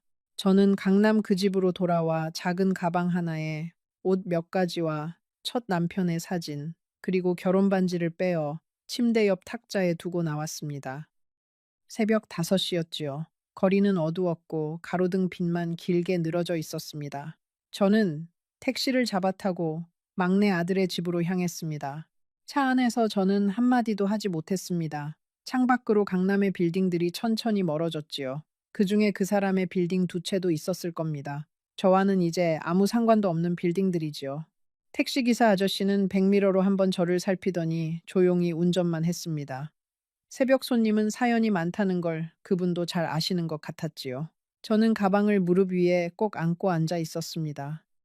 가방 안에는 옷 두어 벌, 첫 남편의 사진, 작은 통장 하나, 어머니가 주신 옥반지, 그리고 그 집의 베란다에서 가져온 작은 화분 하나가 들어 있었습니다. 그 화분은 가방 위쪽에 살짝 비집고 들어가 있었지요. 흙이 약간 흘러나와 가방 안쪽에 묻었지만 저는 그게 더 좋았습니다. 살아있는 것의 흔적이 가방 안에 함께 있다는 게 어쩐지 위로가 되었거든요. 2달 동안 그 거실에서 매일 물을 준 화분이었습니다. 그 화분만은 저와 함께 가야 할 것 같았어요. 막내 아들의 집에 도착했을 때 막내는 문을 열어주며 한마디만 했습니다. 엄마, 잘 오셨어요. 푹 쉬세요. 저는 그 좁은 거실 소파에 앉아 처음으로 큰 소리로 울었습니다. 1시간을, 2시간을 그렇게 울었지요. 막내는 옆에 앉아 제 손만 잡고 있었습니다. 아무 말도 하지 않았습니다. 그 침묵이 가장 큰 위로였습니다. 그 사람은 그로부터 3달 뒤에 세상을 떠났습니다. 저는 신문 부고란을 통해 그 소식을 알았습니다. 누구도 제게 연락하지 않았습니다. 큰아들도 둘째 아들도 아무도요. 저는 장례식장에 가지 못했습니다. 가서 무엇을 할 수 있었겠어요. 다만 그날 저녁, 저는 막내 아들의 집 베란다에 나가 멀리 강남 쪽 하늘을 한참 바라보았습니다. 그리고 작은 목소리로 인사했지요.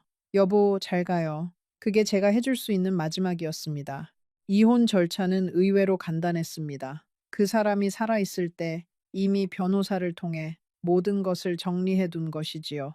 그 집을 나오던 날, 침대 옆 탁자에 두었던 결혼 반지가 그 사람이 마지막 정신이 또렷한 어느 날 자식들에게 건넸다는 마지막 부탁의 증거가 되었습니다. 저는 약속된 위로금을 한 푼도 받지 않았습니다. 받고 싶지 않았지요. 그 돈을 받는 순간, 저는 정말로 2달짜리 아내가 되는 것 같았으니까요.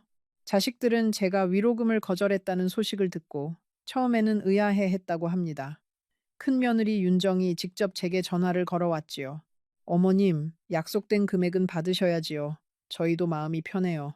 저는 차분하게 말했습니다. 괜찮아요, 며느님. 저는 그 2달 동안 받을 만큼 받았어요. 이제 그 집과는 인연이 다 끝났어요. 그러고는 전화를 끊었습니다. 그날 처음으로 저는 무언가를 이긴 것 같은 느낌이 들었지요. 무엇을 이긴 것인지는 아직도 잘 모르겠지만요. 저는 그 후 막내 아들 집 근처에 작은 원룸을 얻었습니다. 다시 작은 식당을 시작할까 했지만 몸이 따라주지 않았습니다. 대신 동네 복지관에서 봉사를 시작했지요. 외로운 어르신들에게 따뜻한 죽을 만들어 드리는 일이었습니다.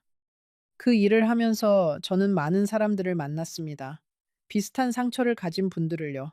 어떤 할머니는 아들이 명절에도 오지 않는다고 하셨고, 어떤 할아버지는 부인이 떠난 뒤 한마디도 하지 않고 사신다고 하셨지요. 우리는 서로의 이야기를 들으며 천천히 회복되어 갔습니다. 지금 돌아보면 그 2달은 제 인생에서 가장 짧았으면서도 가장 길었던 시간이었습니다. 누가 저에게 묻습니다. 할머니, 그때 그 결혼을 후회하세요? 저는 한참을 생각하다가 말합니다. 후회하는 부분도 있고, 후회하지 않는 부분도 있어요. 그 사람이 외로워서 마지막에 손을 내밀었던 그 마음은 진심이었어요.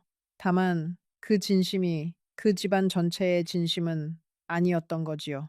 가끔 저는 그 사람을 떠올립니다. 첫 만남에 점잖던 모습, 한정식 집에서의 정중한 청혼, 신혼 첫 주 아침마다 끓여주던 커피, 그리고 응급실 침대에서 흐릿한 의식으로 누워있던 그 마지막 모습. 그 사람도 그 가족 안에서 외로운 사람이었습니다. 평생 사업으로 일군 모든 것을 자식들에게 넘기고 나니 자식들이 보는 건 아버지가 아니라 마지막 결제 도장이었으니까요. 그 사람은 그것을 아주 잘 알고 있었습니다. 그래서 저를 만난 거지요. 단지 잘못된 시기에 잘못된 방식으로요. 그리고 저는 그 2달 동안 처음으로 알게 되었습니다. 늙음하게 사랑은 단순히 두 사람만의 일이 아니라는 것을요. 그 뒤에는 자식들이 있고 재산이 있고 평생의 관계망이 있다는 것을요. 그것을 모르고 시작한 결혼은 결국 누군가에게 깊은 상처를 남기게 되어 있다는 것을요. 여러분, 혹시 늙음하게 새로운 사람을 만나려고 하시거든 한 가지만 기억해 주세요. 그 사람의 마음만 보지 마시고 그 사람의 가족을 보세요. 그리고 더 중요한 건 그 가족 속에서 당신이 어떤 자리에 놓일지를 보세요. 사랑이라는 단어 하나로 모든 것을 해결할 수 있는 나이는 우리에게 이미 지나갔으니까요. 저는 이제 72이 되었습니다.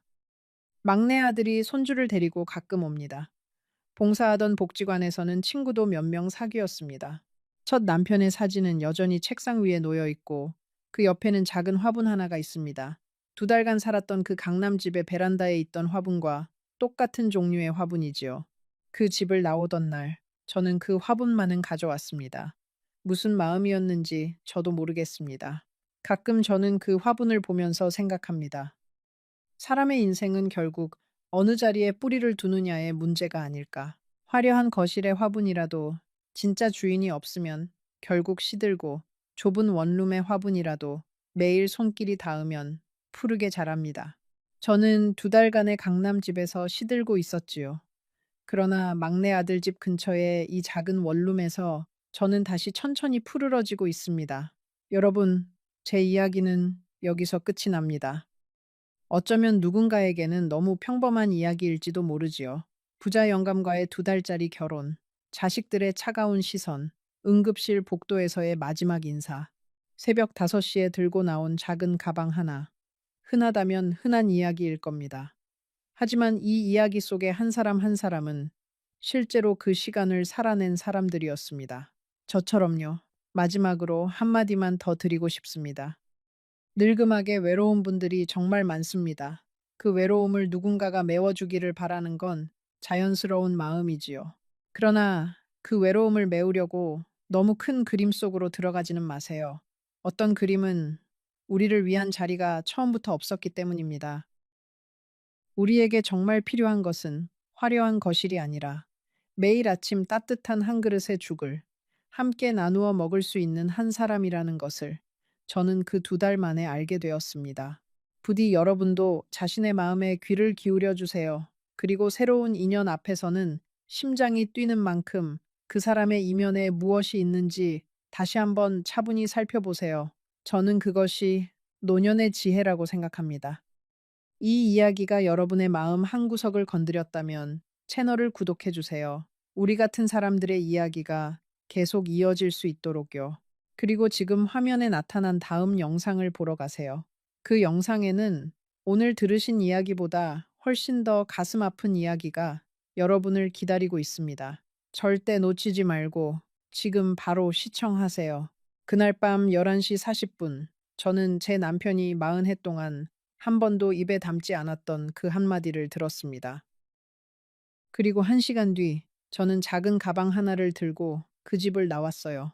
40해를 살았던 그 집을 그렇게 떠났습니다. 저는 62, 이름은 순자입니다. 22살 가을에 시집을 와서 그 집의 며느리로, 아내로, 어머니로, 그리고 시어머니로 살아왔어요. 40해라는 시간은 짧지 않습니다. 그 시간 동안 저는 한 번도 그 집을 떠나본 적이 없었어요. 친정에 가서 하룻밤을 자고 오는 일조차도 거의 없었지요. 그날 저녁, 저는 평소처럼 부엌에서 된장찌개를 끓이고 있었습니다. 멸치 5마리, 다시마 한 조각, 된장 2숟갈. 40해 동안 한 번도 변하지 않았던 그 비율 그대로요. 텔레비전 앞에 앉아 있던 남편이 갑자기 저를 부르더군요. 그리고 저를 보지도 않은 채 화면을 향해 내뱉듯이 그 말을 했습니다. 저는 들고 있던 국자를 그대로 멈추고 한참을 그 자리에 서 있었습니다. 그 한마디가 무엇이었는지, 그리고 왜 40해를 한 지붕 아래 살아온 사람에게서 나온 그 말 한마디가 제 인생을 송두리째 흔들어 놓았는지, 그 이야기를 지금부터 천천히 들려드리겠습니다. 어떤 말은 칼보다 깊이 사람의 가슴을 가르는 법이지요. 그리고 어떤 말은 40해를 함께 산 사람의 얼굴을 한순간에 낯설게 만들기도 합니다. 살면서 단 한 번이라도 절대 잊을 수 없는 한 문장을 들어본 적 있으신가요? 그 문장은 마음 한구석에 박혀서 결코 떨어지지 않죠. 단 한 줄이라도 좋으니 그 이야기를 댓글에 남겨주세요. 분명 비슷한 감정을 안고 살아가는 사람들이 있을 거예요. 그리고 이 이야기를 끝까지 들어주세요. 아직 가장 인상적인 부분은 나오지 않았거든요. 저는 1963년 경기도의 한 농촌 마을에서 태어났습니다. 위로 오빠 하나, 밑으로 동생 둘. 우리 집은 그렇게 가난하지는 않았지만 부유하지도 않았어요. 아버지는 농사를 지으셨고 어머니는 동네에서 맨바느질을 하셨습니다. 저는 어렸을 때부터 어머니 옆에서 바느질을 배웠어요. 어머니는 늘 말씀하셨지요. 여자는 손이 야무져야 한다고. 그래야 어디 가서 굶지 않는다고요. 21살 되던 해봄, 옆마을에 사는 먼 친척, 아주머니 한 분이 우리 집을 찾아오셨어요. 서울에서 작은 가구 공장을 하는 집인데 큰아들 혼처를 찾고 있다는 거였지요. 키도 크고 사람이 점잖다고 하셨어요. 저는 한 번도 본 적 없는 사람과 결혼이 정해졌습니다. 그게 그 시대의 모습이었어요. 부모님이 정해주시면 그게 곧 내 인생이 되는 시대였지요. 처음 만난 날, 그이는 다방에서 저를 한번 흘끗 보더니 고개를 숙이고는 차만 마셨습니다. 말이 거의 없는 사람이었어요. 저도 부끄러워서 고개를 들지 못했지요. 그날 집에 돌아오는 길에 어머니가 제 손을 잡으셨어요. 순자야, 사람이 진중해 보인다. 너 시집 가면 고생은 안 할 거다. 어머니의 그 말씀이 제 40해의 운명을 결정했던 거예요. 결혼식 날, 시댁으로 떠나는 차 안에서 저는 처음으로 어머니의 얼굴을 마지막 볼 듯 바라봤습니다. 어머니는 차창 너머에서 손을 흔드시면서 우셨어요. 그게 저에게 어머니의 마지막 모습이 될 줄은 그때는 정말 몰랐지요. 어머니는 제가 시집 간 지 3년 만에 갑자기 쓰러지셨고, 저는 첫째를 임신한 만삭의 몸으로 친정에 갈 수도 없었습니다. 서울로 올라온 그 첫날부터 저는 며느리였어요. 시아버지는 무뚝뚝한 분, 시어머니는 깐깐한 분, 시동생 둘에 시누이 하나, 작은 한옥에 7식구가 함께 살았습니다. 새벽 5시 반에 일어나서 아침을 짓고 시아버지의 와이셔츠를 다리고 시동생들의 도시락을 싸고 시누이의 머리를 빗겨주고 그게 제 하루의 시작이었어요. 남편은 새벽에 공장으로 나가서 밤 10시가 되어야 들어왔어요. 처음 1년 동안 저는 남편의 얼굴을 제대로 본 시간이 합쳐도 며칠 되지 않았던 것 같아요. 남편은 늘 피곤해했고 집에 들어오면 밥만 먹고 잠들었지요. 저는 그게 당연한 거라고 생각했습니다. 남자는 밖에서 일하고 여자는 집에서 살림하는 거.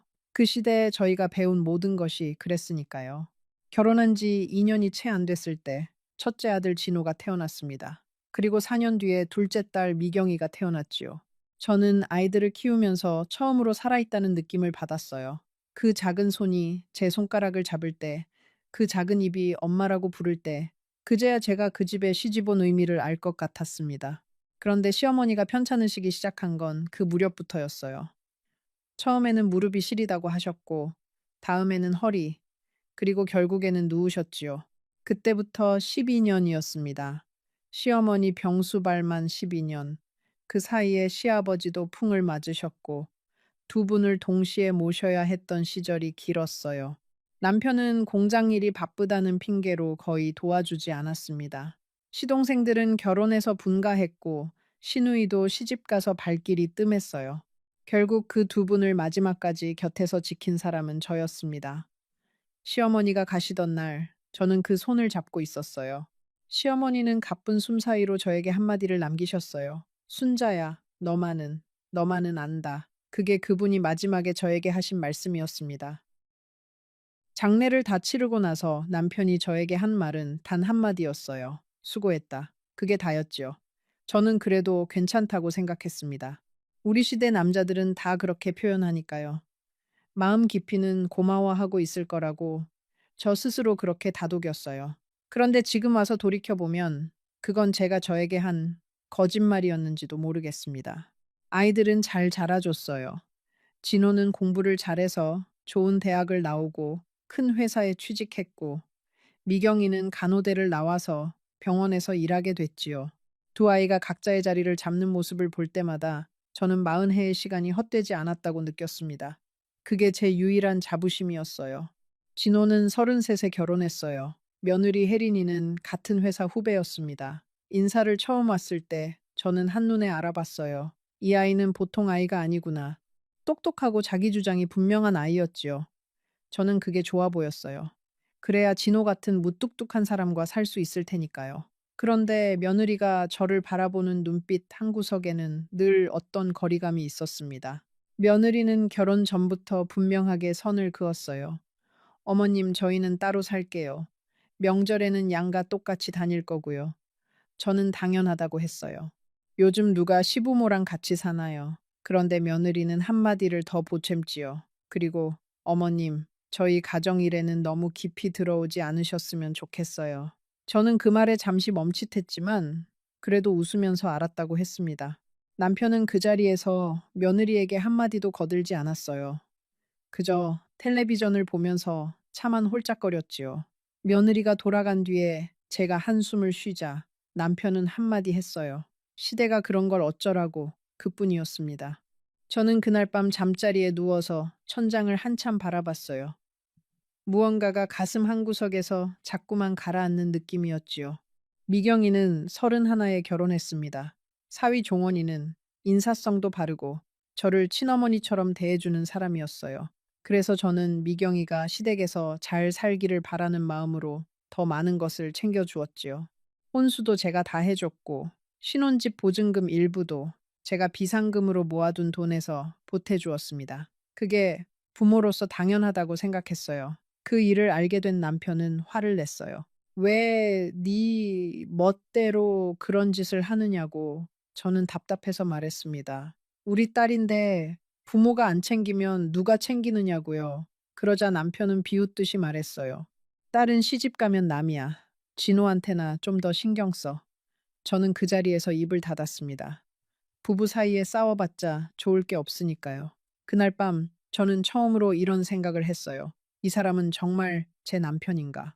40해 가까이 함께 살았는데 어쩌면 저는 이 사람을 한 번도 제대로 알아본 적이 없는 게 아닐까. 그런데 그 생각은 너무 무서워서 저는 그것을 마음 깊은 곳에 다시 묻어두었지요. 그러던 어느 봄날이었어요. 남편이 평소답지 않게 일찍 들어왔어요. 그이는 저녁상 앞에서 한참을 가만히 앉아 있다가 갑자기 말을 꺼냈습니다. 임자, 나 공장 정리하려고. 저는 깜짝 놀랐지요. 갑자기요. 그이는 고개를 저으면서 말했어요. 이제 나이도 들었고 몸도 예전 같지 않아. 좀 쉬고 싶어. 저는 고개를 끄덕였습니다. 그동안 정말 고생 많이 하셨으니까요. 공장을 정리하면 우리 둘이 여행도 다니고 그동안 못했던 일들을 좀 해보자고 생각했지요. 마음 한편에서는 설레기까지 했어요. 40해를 일만 한 사람과 40해를 살림만 한 저. 우리에게도 늦었지만 황혼의 시간이 오겠구나 싶었거든요. 공장을 정리하던 2달 동안 저는 매일 저녁 그이와 마주 앉아 차를 한 잔씩 마셨어요. 그게 40해 만에 처음 있는 일이었지요. 그이는 공장 손님들 이야기를 들려주었고, 저는 동네 아주머니들 사이에서 들은 이야기를 들려주었어요. 그 짧은 시간이 저에게는 정말 따뜻했습니다. 어쩌면 우리도 늦었지만 다정한 부부가 될 수 있겠구나. 그런 희망을 품기도 했지요. 공장을 완전히 닫던 마지막 날, 저는 그 일을 위해서 새 외투 한 벌을 사다 놓았어요. 짙은 남색 외투였지요. 그이는 그 외투를 입고 거울 앞에 한참을 서 있다가 저에게 말했어요. 임자, 고마워. 저는 그 한마디에 가슴이 뜨거워졌습니다. 40해 동안 그이의 입에서 들어본 적 없던 말이었거든요. 그런데 그게 시작이었어요. 그이가 공장을 닫고 집에서 지내기 시작한 그 다음 날부터 저희 두 사람은 하루 종일 같은 공간에 있게 됐지요. 그러면서 저는 깨달았습니다. 40해를 함께 살았다고 해서 그 사람을 다 안다고 생각했던 게 얼마나 큰 착각이었는지를요. 그이는 집에 머무는 시간이 길어질수록 점점 더 짜증을 냈어요. 텔레비전 소리가 시끄럽다. 반찬이 짜다. 청소가 부족하다. 빨래에서 냄새가 난다. 40해 동안 한 번도 들어본 적 없던 잔소리가 매일같이 쏟아졌습니다. 저는 처음에는 참았어요. 일을 그만두고 적응 중이라서 예민해진 거라고 이해하려고 했지요. 그런데 그게 2달이 지나고 석 달이 지나도 나아지지 않았어요. 오히려 더 심해졌지요. 어느 날부터 저는 그이의 발소리만 들려도 가슴이 두근거리기 시작했습니다. 또 무슨 트집을 잡을까? 또 어떤 말이 날아올까? 저는 그이가 외출하기를 기다렸어요. 그래야 숨을 쉴 수 있었거든요. 가장 힘들었던 건 식사 시간이었어요. 40해 동안 저는 그이의 입맛에 맞춰 음식을 만들어 왔습니다. 짠 것을 못 먹는 사람, 매운 것도 못 먹는 사람, 생선은 갈치만 먹는 사람, 고기는 돼지고기만 먹는 사람. 저는 그 모든 걸 외우고 있었어요. 그런데 그이는 공장을 닫고 나서부터 매 끼니마다 트집을 잡기 시작했습니다. 어느 날은 제가 아침부터 시장에 나가서 구해온 좋은 갈치로 조림을 만들었어요. 그이가 가장 좋아하던 음식이었지요. 그런데 그이는 한 입 먹어보더니 숟가락을 놓고 말했어요. 이게 갈치조림이야. 식당에서 만든 것보다도 못해. 저는 그 자리에서 입술을 깨물었습니다. 40해 동안 그 사람의 입맛에 맞춰 살아온 사람에게 어떻게 그런 말을 할 수 있는지요. 저는 그날 그 갈치조림을 그릇째 들고 부엌으로 들어갔어요. 한참을 그 그릇을 들여다봤지요. 새벽 6시에 시장에 나가서 갈치를 골라온 거였어요. 1시간 동안 손질하고 물을 깔고 양념을 따로 만들어서 조리고 40해 동안 그이의 입맛을 떠올리며 만들어 온 그 갈치조림이었지요. 그런데 그 한마디로 그 40해가 모조리 부정당하는 느낌이었어요. 저는 결국 그 조림을 다 버렸습니다. 음식을 버린 적이 거의 없었던 제가 그날 처음으로 음식을 쓰레기통에 부어 넣었지요. 그 무렵부터 저는 음식을 만들면서 손에 힘이 빠졌어요. 매일 식사 시간이 다가오면 가슴이 답답해졌지요. 또 무슨 말이 들려올까?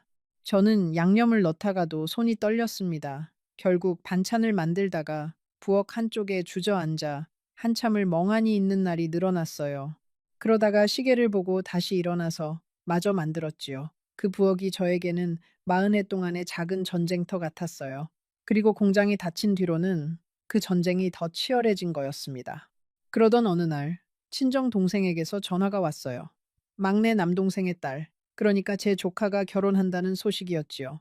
저는 너무 기뻐서 남편에게 말했습니다. 여보, 다음 달 셋째 주에 막내 조카 결혼식이 있어요. 우리 같이 가요. 그이는 텔레비전을 보면서 한마디로 잘랐어요. 가기 싫어. 너 혼자 다녀와. 저는 서운했지만 그러려니 했어요. 그런데 결혼식 날 아침 옷을 차려입고 나가려는데 그이가 갑자기 화를 냈습니다. 친정에 가서 며칠씩 처박혀 있을 거 아니냐고. 저는 당황했어요. 결혼식만 보고 바로 올 거예요. 그런데 그이는 더 큰 소리로 말했지요. 마음에 안 들어. 너는 왜 항상 친정 일만 챙기느냐. 저는 그날 결혼식에 가지 못했어요. 친정 동생에게는 몸이 안 좋다고 거짓말을 했지요. 전화를 끊고 화장실에 들어가서 저는 소리 죽여 울었습니다. 40해를 시집 식구들 챙기며 살았는데 친정 조카 결혼식 한 번 가는 것조차 마음대로 못하다니 그게 너무 서러웠어요. 이쯤에서 한 가지 여쭙고 싶은 게 있어요. 혹시 이 이야기를 들으면서 가슴 한구석이 답답해지는 분, 아니면 누군가의 얼굴이 자꾸 떠오르는 분 계신가요? 잠시 후, 그날 저녁 식탁에서 남편이 무슨 말을 했는지, 그리고 제가 왜 그 집을 떠날 수밖에 없었는지를 들려드리겠습니다. 그 한마디는 정말 간단한 말이었어요. 그런데 그 말이 40해의 모든 것을 한순간에 무너뜨렸지요. 그 일이 있고 한 달쯤 지났을 무렵, 며느리 혜린이가 임신했다는 소식이 왔어요. 저는 너무 기뻐서 그날 저녁부터 미역을 사다 놓고 산모에게 좋다는 음식들을 알아보기 시작했지요. 손주가 생긴다는 게 얼마나 기쁜 일이에요. 그날 밤 저는 잠을 못 이뤘습니다. 손주에게 줄 베네옷을 그려보고 이름을 지어보고요. 저는 며느리에게 줄 산모 보양식 재료를 사러 시장에 갔어요. 한약방에 들러서 산모에게 좋은 약재도 알아봤지요. 며느리가 좋아할 만한 작은 손가방도 하나 샀고 손주가 태어나면 입힐 베네옷도 미리 사다 놓았습니다. 40해 만에 저는 그렇게 들떠 있었어요. 며느리는 출산을 2달 앞두고 우리 집에 인사를 왔습니다. 배가 많이 부른 모습이었지요. 저는 며느리를 보자마자 손을 잡고 말했어요. 혜린아, 정말 고생 많지. 산후조리는 어떻게 할 거니? 며느리는 잠시 머뭇거리다가 말했습니다. 어머님, 그게요. 저희 친정에서 하기로 했어요. 저는 잠시 말을 잃었어요. 친정에서요. 며느리는 고개를 끄덕였습니다. 네, 친정엄마가 하시겠다고. 어머님은 연세도 있으시고요. 저는 입가에 웃음을 지으면서 말했어요. 그래, 그게 좋겠다. 친정 어머니 손맛이 제일이지. 그런데 마음속에서는 무언가가 무너지는 것 같았어요. 40해 전에 제가 첫째를 낳았을 때 저는 친정에 갈 수 없었습니다. 시어머니가 아프셔서 친정에 갈 형편이 못 됐거든요. 시댁에서 미역국 한 번 제대로 못 얻어먹고 산후조리를 했어요. 그런데 우리 며느리는 친정에서 한다는 거예요. 저는 며느리를 탓하지 않았습니다. 시대가 변한 거니까요. 그런데 왠지 모르게 제 40해가 통째로 부정당하는 느낌이었어요. 며느리가 돌아간 뒤 저는 부엌 한쪽에 사다 놓았던 미역 묶음을 가만히 바라봤어요. 그 미역이 어쩐지 제 40해처럼 보였습니다. 누구도 원하지 않는 미역, 누구도 끓여달라고 하지 않는 미역, 그저 묶여있는 미역. 저는 그 미역을 다시 종이에 싸서 부엌 한쪽 구석으로 밀어 놓았어요. 그러고 한참을 그 자리에 서 있었지요. 그날 며느리가 돌아간 뒤 저는 남편에게 말했습니다. 여보, 우리 며느리가 친정에서 산후조리를 한대요. 남편은 신문을 보면서 한마디 했어요. 그래서 저는 답답해서 말을 이었어요. 아니, 그게요. 남편은 신문을 탁 내려놓으며 저에게 쏘아붙였습니다. 그게 뭐가 어떻다고. 너는 왜 매사에 그렇게 꼬여 있어. 그러니까 며느리가 너를 안 좋아하는 거야. 저는 숨이 막혔어요. 며느리가 저를 안 좋아한다는 그 말. 남편 입에서 그 말이 나올 줄은 정말 몰랐어요. 한참 가만히 있다가 물었습니다. 그게 무슨 말씀이세요? 남편은 다시 신문을 펴면서 말했어요. 며느리가 자기 친정 엄마한테 그러더라. 시어머니가 깐깐해서 같이 있기 싫다고. 그래서 친정에서 하기로 한 거야. 저는 그 자리에 못 박힌 듯 서 있었습니다. 머리가 핑 돌더군요. 그러니까 그 말은 며느리가 친정 어머니에게 저에 대해 그런 말을 했다는 거고, 그걸 친정 어머니가 자기 사돈에게 전했다는 거고, 남편은 그걸 알면서도 저에게 한마디 안 해줬다는 뜻이잖아요. 저는 그날 저녁을 차리지 않았어요. 부엌에 앉아서 40해 동안 닦아온 그 부엌의 타일을 가만히 바라봤지요. 어디서부터 잘못된 걸까? 저는 무얼 그렇게 잘못한 걸까? 며느리에게 깐깐했던 적이 있었나? 한 번도 큰 소리 낸 적 없었는데, 한 번도 시집살이 시킨 적 없었는데요. 곰곰이 생각해보니 며느리가 처음 인사 온 날부터 지금까지 우리 사이의 모든 장면이 머릿속에 차례로 떠올랐어요. 명절에 음식 만드는 것을 도와달라고 한 번도 부른 적이 없었지요. 김장도 제가 혼자 다 했어요. 며느리가 우리 집에 와서 한 번이라도 부엌에 들어와 같이 일한 적이 있었나 곰곰이 헤아려 봤지요. 단 한 번도 없었습니다. 그런데도 며느리는 제가 깐깐하다고 했어요. 도대체 어떤 부분이 깐깐했다는 건지 저는 알 수가 없었지요. 그런데 그것보다 더 가슴이 아팠던 건 남편의 태도였어요. 그 사람은 자기 며느리가 자기 아내에 대해 그런 말을 하고 다닌다는 사실을 알면서도 며느리 편을 들었다는 거예요. 40해를 함께 산 아내보다 며느리의 친정 어머니의 말을 더 믿었다는 거지요. 그날 이후로 저는 말수가 줄었어요. 남편과 마주 앉아도 딱히 할 말이 없었지요. 우리 두 사람 사이에는 이미 보이지 않는 벽이 생겨 있었습니다. 남편은 그걸 못 느꼈는지 아니면 못 느낀 척 하는 건지 평소처럼 텔레비전을 보고 신문을 읽고 잔소리를 했어요. 저는 그 무렵부터 동네 노인정에 자주 갔어요. 거기 가면 또래 친구들이 있었거든요. 정희 언니, 영순이, 그리고 말숙이. 우리는 화투도 치고 차도 마시고 가끔은 같이 시장에도 갔지요. 거기서 다른 할머니들의 이야기를 들으면서 저는 처음으로 깨달았어요. 저만 이렇게 사는 게 아니구나. 다들 비슷한 마음의 짐을 안고 살고 있구나. 정희 언니는 작년에 황혼 이혼을 했어요. 46해를 함께 산 남편과 갈라섰지요. 처음에는 다들 말렸어요. 그 나이에 무슨 이혼이냐고요. 그런데 정희 언니는 단호했습니다. 더 이상 못 살겠다고. 자식들도 다 컸고 이제 자기 인생을 살고 싶다고요. 저는 그 언니를 보면서 속으로 생각했지요. 나는 그렇게 못한다. 나는 못 떠난다. 그런데 어쩐지 정희 언니가 부러웠어요. 그 언니는 작은 아파트 하나를 얻어서 혼자 살고 있었지요. 가끔 놀러 가보면 그 집은 정말 깨끗하고 햇살이 잘 들었습니다. 그리고 무엇보다 정희 언니의 얼굴이 편안해 보였어요. 46해 만에 처음으로요. 정희 언니의 작은 아파트에는 화분이 많았어요. 베란다에 10여 개, 거실에도 대여섯 개. 언니는 화분에 물을 주면서 저에게 말씀하시곤 했지요. 순자야, 사람도 화분 같아. 알맞은 햇볕과 물이 있어야 살아. 너무 강한 햇볕도, 너무 어두운 그늘도 사람을 시들게 해. 저는 그 말을 들으면서 속으로 생각했어요. 그러면 저는 지금 어떤 햇볕 아래 살고 있는 건가? 어쩌면 너무 오랫동안 그늘에서만 살아왔는지도 모른다고요. 어느 날 정희 언니가 저에게 자기 이혼 이야기를 들려주었어요. 그 사람은 46해 동안 한 번도 자기에게 사랑한다고 말한 적이 없었대요. 고맙다는 말도, 미안하다는 말도. 그러던 어느 날 언니가 몸살이 나서 며칠을 누워 있었는데 그이는 한 번도 약을 사오지 않았다는 거예요. 차 한 잔도 끓여주지 않았다고요. 그저 평소처럼 텔레비전을 보고 신문을 읽고 그날 밤 언니는 천장을 바라보면서 결심했대요. 이 사람과는 더 이상 살 수 없다고. 사람이 사람으로 보이지 않는 자리에서는 더 이상 살 수 없다고요.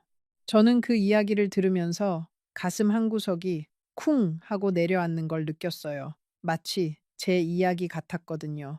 영순이는 남편이 작년에 세상을 떠났어요. 영순이는 늘 말했습니다. 살아있을 때는 그렇게 미웠는데 막상 가고 나니까 빈자리가 너무 크다고요. 그래서 영순이는 이혼한 정희 언니를 붙들고 늘 말했어요. 언니, 그래도 옆에 있을 때 잘하지 그랬어. 정희 언니는 웃으면서 대답했지요. 영순아, 사람마다 사정이 다른 거야. 너는 너고 나는 나야. 영순이는 또 저에게도 종종 말했어요. 순자야, 너는 그래도 영석 씨가 있어서 다행이야. 나처럼 혼자 되면 정말 외로워. 저녁에 텔레비전을 같이 봐줄 사람도 없고, 아침에 같이 밥 먹을 사람도 없고, 저는 그 말을 들을 때마다 묘한 기분이 들었습니다. 영순이는 빈자리가 외로운 거고, 저는 차 있는 자리가 답답한 거였거든요. 말숙이는 저보다 2살이 많았어요. 말숙이는 결혼한 지 40년이 넘었지만 남편과 사이가 정말 좋았지요. 그 부부는 매일 아침 같이 산책을 했고, 주말에는 같이 등산도 다녔어요. 말숙이가 그 이야기를 할 때마다 저는 부럽기도 하고 한편으로는 가슴이 아팠어요. 우리 부부는 40해 동안 같이 산책 한 번, 같이 등산 한 번을 못 갔거든요. 늘 그이는 공장에 있었고 저는 집에 있었지요. 함께 무언가를 한 시간이라는 게 거의 없었습니다. 저는 그들의 이야기를 들으면서 마음이 점점 더 복잡해지는 걸 느꼈어요. 떠날 수도 없고 그렇다고 이대로 살 수도 없는 마음. 40해를 한 집에서 살았는데 이제 와서 어디로 가겠어요. 갈 곳도 없고 모은 돈도 변변치 않고 그런데 마음 한구석에서는 자꾸만 그런 생각이 드는 거예요. 이대로 죽을 때까지 이렇게 살아야 하는 걸까? 그러던 어느 날 노인정에서 말숙이가 저에게 슬쩍 물었습니다. 순자야, 너 요즘 영석 씨하고 어떻게 지내? 저는 잠시 머뭇거리다가 말했어요. 그냥 뭐 똑같지. 말숙이는 한참 저를 쳐다보다가 말했지요. 순자야, 너 얼굴이 너무 어둡다. 무슨 일 있는 거 아니야. 저는 고개를 저었어요. 아니야, 별일 없어. 그런데 그날 밤 저는 거울 앞에 서서 제 얼굴을 가만히 들여다봤어요. 말숙이 말이 맞았어요. 제 얼굴이 너무 어두웠습니다. 눈빛에 생기가 없고 입꼬리는 처져 있고 40해 전 시집 오던 날 거울 속에 비치던 그 22살의 새색시는 어디로 간 걸까? 저는 그 자리에 한참을 서 있었어요. 거울 속의 그 얼굴을 보면서 저는 처음으로 저 자신에게 말을 걸어봤어요. 순자야, 너 괜찮니? 그런데 거울 속에 저는 대답을 못하더군요. 그저 눈물만 한 줄기 흘리고 있었어요. 저는 그 자리에 주저앉았습니다. 40해 동안 잊고 있었던 저 자신이 그제야 저에게 말을 걸어오고 있었어요. 순자야, 나도 좀 살자. 나도 좀 숨 좀 쉬자. 그 목소리가 너무 작아서 그동안은 들리지도 않았던 거예요. 그날 밤 저는 화장대 서랍을 열어서 오래된 립스틱을 꺼내봤어요. 결혼 전에 친구가 선물해 준 거였지요. 40해 동안 거의 쓰지 않아서 거의 새 것 같았어요. 저는 그 립스틱을 천천히 입술에 발라봤습니다. 거울 속에는 한층 환해진 얼굴이 비쳤어요. 그 모습을 한참 들여다봤지요. 어쩌면 이게 원래의 나일지도 모른다는 생각이 들었어요. 40해 동안 색을 잃고 살았던 한 사람이 그날 밤 작은 색 하나를 되찾은 것 같았지요. 저는 그 립스틱을 다시 서랍에 넣어 두었어요. 다음에 다시 꺼낼 날을 기다리면서요. 그 무렵 손주가 태어났습니다. 며느리는 친정에서 산후조리를 했고 저는 손주가 태어난 지 일주일 만에야 처음 만나러 갈 수 있었어요. 며느리의 친정에 가서 며느리의 친정 어머니께 인사를 드리고 손주를 잠깐 안아봤지요. 손주는 정말 예뻤어요. 작은 손가락, 작은 발가락. 저는 그 작은 생명을 안고서 40해 만에 처음으로 가슴이 따뜻해지는 걸 느꼈어요. 그런데 며느리는 제가 손주를 오래 안고 있는 걸 불편해했어요. 어머님, 아기 자야 해서요.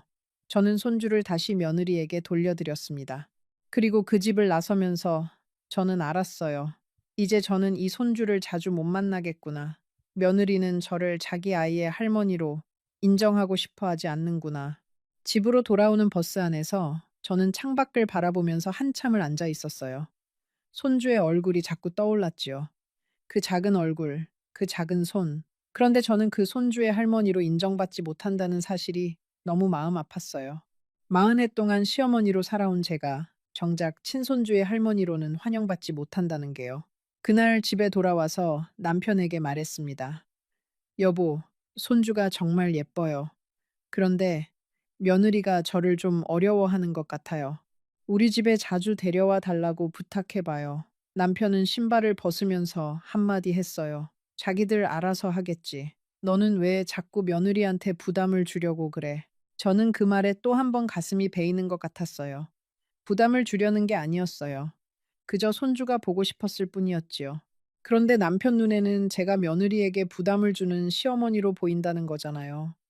40해를 함께 산 남편이 자기 아내를 그렇게 본다는 거잖아요. 저는 그날 저녁에 부엌에서 혼자 밥을 먹었어요.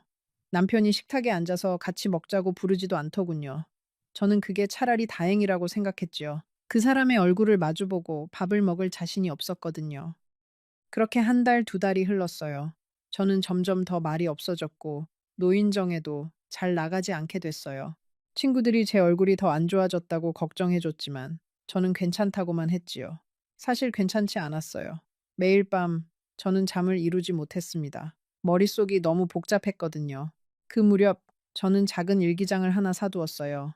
40해 만에 처음 가져보는 일기장이었지요. 매일 밤 잠자리에 들기 전에 그날 있었던 일을 짧게 적었어요. 어떨 때는 한 줄, 어떨 때는 한 페이지. 그렇게 쓰다 보니까 제가 매일 똑같은 말을 적고 있다는 걸 알게 됐어요. 오늘도 그이가 화를 냈다. 오늘도 그이가 잔소리를 했다. 오늘도 나는 침묵했다. 매일이 그랬어요. 매일이. 일기장의 마지막 페이지에 저는 이렇게 적었어요. 나는 누구일까? 나는 무엇으로 살고 있는가? 그 두 줄을 적어 놓고 한참을 펜을 든 채로 가만히 있었지요. 답이 떠오르지 않았어요. 며느리, 아내, 어머니, 시어머니, 그런 호칭들은 떠오르는데 정작 저 자신이 누구인가에 대한 답은 떠오르지 않았어요. 저는 그 일기장을 덮으면서 처음으로 무서워졌어요. 40해를 살았는데 정작 저 자신이 누구인지를 모르고 살았던 거잖아요. 그 일기장을 쓰면서 저는 또 다른 사실 하나를 깨달았어요. 40해 동안 제가 좋아한 것이 무엇이었는지조차 떠오르지 않는다는 사실을요. 좋아하는 음식, 좋아하는 노래, 좋아하는 색깔, 좋아하는 계절, 그 어느 것도 답이 나오지 않았어요. 40해 동안 저는 그이가 좋아하는 음식만 만들었고, 그이가 좋아하는 텔레비전만 봤고, 그이가 골라준 옷만 입었어요. 정작 제가 무엇을 좋아하는지는 한 번도 생각해 본 적이 없었던 거예요. 저는 어느 날 부엌 한쪽에 앉아서 종이에 적어봤어요. 내가 좋아하는 것들 그렇게 써놓고 한 줄도 못 적었어요. 한참을 펜을 들고 있다가 가까스로 한 줄을 썼지요. 봄바람이 부는 날 창문 옆에 앉아 있는 것. 그게 제가 떠올린 유일한 것이었어요. 40해 동안 살면서 좋아하는 것이라고는 그 한 가지밖에 떠오르지 않다니. 저는 그 종이를 한참을 들여다봤지요. 그러고는 가만히 접어서 일기장 사이에 끼워두었어요. 며칠 뒤에는 또 한 줄을 추가했어요. 어렸을 때 어머니가 끓여주신 호박죽. 그리고 또 며칠 뒤에는 비 오는 날 처마 밑에서 빗소리를 듣는 것. 그렇게 한 줄씩 늘어나는 그 종이를 보면서 저는 처음으로 제 안에서 무엇인가가 살아나는 걸 느꼈어요. 40해 동안 잠들어 있던 한 사람이 깨어나려고 꿈틀거리는 것 같았어요. 그런데 그 사람을 깨워줄 사람이 없다는 게 저를 더 슬프게 했지요. 그러던 어느 늦가을 저녁이었습니다. 그날도 저는 평소처럼 된장찌개를 끓이고 갈치를 구웠어요. 남편이 좋아하는 반찬들이었지요. 식탁을 차려놓고 남편을 불렀습니다. 여보, 진지 드세요. 남편은 텔레비전을 보면서 천천히 식탁으로 왔어요. 그날 텔레비전에서는 어떤 부부 이야기가 나오고 있었어요. 황혼에 이혼한 부부의 사연이었지요. 남편은 그 화면을 보면서 코웃음을 쳤습니다. 그리고 저를 보지도 않고 정말 아무렇지도 않게 한마디를 던졌어요. 그 한마디가 무엇이었는지, 그 말이 40해 동안 쌓아온 제 인생을 어떻게 한순간에 무너뜨렸는지 잠시 후에 들려드리겠습니다. 그리고 그날 밤 제가 가방 하나만 들고 그 집을 나서기까지의 그 몇 시간이 어떤 시간이었는지도요. 그이가 텔레비전을 보면서 한 그 한마디는 이거였어요. 너 같은 게 내 옆에 붙어 있는 게 내 인생 최대의 실수였어. 저는 들고 있던 숟가락을 천천히 내려놓았어요. 손이 떨리는데 이상하게 눈물은 나오지 않더군요. 그저 머리가 멍해졌습니다. 너 같은 게, 너 같은 게. 그 말이 머릿속에서 메아리 치듯 울렸어요. 너 같은 게. 40해를 한 집에서 살아온 아내가 남편에게 들은 말이 너 같은 게. 시어머니 12년 병수발을 하고 시아버지 마지막을 곁에서 지킨 며느리가 들은 평가가 너 같은 게. 두 아이를 키워서 시집 장가 다 보낸 어머니가 그 아이들의 아버지에게서 들은 평가가 너 같은 게. 저는 그 자리에서 일어났어요. 남편은 저를 한번 흘끗 보고는 다시 텔레비전으로 시선을 돌렸지요. 마치 아무 일도 없었다는 듯이. 마치 자기가 한 그 말이 그저 지나가는 말이었던 것처럼. 저는 부엌으로 갔어요. 차려놓은 식탁은 그대로 둔 채 부엌 한쪽에 앉았지요. 그리고 한참을 가만히 있었어요. 머릿속에 40해의 시간이 한꺼번에 스쳐 지나갔지요. 22살 가을, 시집 오던 날, 시어머니의 손을 잡고 마지막 인사를 하던 그 밤. 첫째를 낳고 미역국도 제대로 못 얻어먹던 그 밤. 시아버지를 보내던 그 새벽. 미경이를 시집 보내고 돌아와서 텅 빈 방을 보며 울던 그 오후. 그 모든 시간이 그 한마디 앞에서는 아무것도 아니었어요. 너 같은 게. 그게 40해의 결론이었어요. 저는 일어났어요. 안방으로 들어가서 옷장 위에 올려두었던 작은 여행 가방을 꺼냈지요. 그리고 거기에 옷 몇 벌과 통장, 그리고 어머니 사진이 들어있는 작은 액자 하나를 넣었어요. 그게 다였습니다. 40해를 산 집에서 제가 가지고 나갈 것은 그게 전부였지요. 가방을 들고 거실로 나가는데 남편은 여전히 텔레비전을 보고 있었어요. 저는 그이의 등을 한번 바라봤지요. 그리고 조용히 말했습니다. 여보, 저 가요. 남편은 텔레비전을 보면서 대답했어요. 어디가? 저는 가방을 들어 보였습니다. 그냥 가요. 그이는 그제야 저를 돌아봤어요. 그리고 잠시 멍하니 저를 보다가 다시 텔레비전으로 시선을 돌리며 말했지요. 미친 거 아니야. 가긴 어딜 가. 저는 더 이상 아무 말도 하지 않았어요. 현관에 가서 신발을 신고 문을 열었지요. 등 뒤에서 남편이 뭐라고 소리치는 것 같았지만 저는 듣지 않았어요. 40해를 같이 산 집의 현관문을 저는 그렇게 닫았습니다. 밖은 이미 어두워져 있었어요. 늦가을이었지요. 바람이 차가웠습니다. 저는 가방을 들고 골목길을 걸어 나왔어요. 어디로 가야 할지 몰랐지요. 친정 어머니는 이미 오래전에 가셨고 아버지도 10년 전에 가셨어요. 친정 오빠와 동생들은 다들 자기 가정이 있고요. 저는 갈 곳이 없었습니다. 큰 길까지 걸어 나와서 한 모퉁이에 멈춰 섰어요. 그리고 한참을 그 자리에 서 있었지요. 머릿속이 텅 비어 있었어요. 어디로 가야 하는지, 무엇을 해야 하는지 아무것도 떠오르지 않았어요. 그때 정희 언니가 떠올랐어요. 황혼이혼을 한 그 언니, 작은 아파트에 혼자 사는 그 언니. 저는 가방에서 휴대전화를 꺼내서 정희 언니에게 전화를 걸었어요. 신호음이 두어 번 가다가 정희 언니가 받았지요. 여보세요, 순자야. 무슨 일이야, 이 시간에. 저는 한참을 말을 못했어요. 그러다가 가까스로 입을 뗐지요. 언니, 저 갈 곳이 없어요. 정희 언니는 잠시 침묵하다가 말했어요. 순자야, 어디야? 내가 갈게. 정희 언니는 정말로 그 시간에 택시를 잡고 와주었어요. 제가 서 있던 골목 모퉁이에 도착해서 언니는 차에서 내리자마자 저를 꼭 안아주었습니다. 아무것도 묻지 않고요. 그저 제 등을 토닥여 주었지요. 저는 그 품에 안겨서 40해 동안 한 번도 받아보지 못한 그 위로에 그만 무릎이 꺾일 뻔했어요. 누군가 저를 그저 안아주는 것, 그게 그렇게 큰 일인 줄 몰랐어요. 그날 밤 저는 정희 언니의 집에서 잤어요. 정희 언니는 아무것도 묻지 않았지요. 그저 따뜻한 차 한 잔을 끓여주고 작은 방 하나를 내어주었어요. 저는 그 방에 누워서 그날 밤 처음으로 펑펑 울었지요. 마흔해를 참아온 눈물이 그날 밤에 다 쏟아졌습니다. 다음 날 아침 정희 언니는 미역국을 끓여주었어요. 그리고 식탁에 마주 앉아서 저에게 물었지요. 순자야, 무슨 일이 있었던 거야? 저는 그제야 어제 저녁의 일을 이야기했어요. 남편이 한 그 한마디. 너 같은 게 내 옆에 붙어 있는 게 내 인생 최대의 실수였어. 정희 언니는 한참을 듣다가 그릇을 내려놓고 제 손을 잡았어요. 순자야, 너 잘 나왔다. 저는 고개를 들었지요. 정희 언니는 제 눈을 보면서 말했어요. 그런 말 들으면서까지 그 집에 살 필요 없어. 너는 너 자신을 위해서 살아도 돼. 40해 동안 충분히 살았어. 이제는 너를 위해서 살아. 저는 그 말을 듣고 또 울었어요. 그런데 그 눈물은 어제 밤의 눈물과는 달랐지요. 어제는 슬픔의 눈물이었다면 그날 아침은 다른 무엇인가의 눈물이었어요. 어쩌면 안도의 눈물이었는지도 몰라요.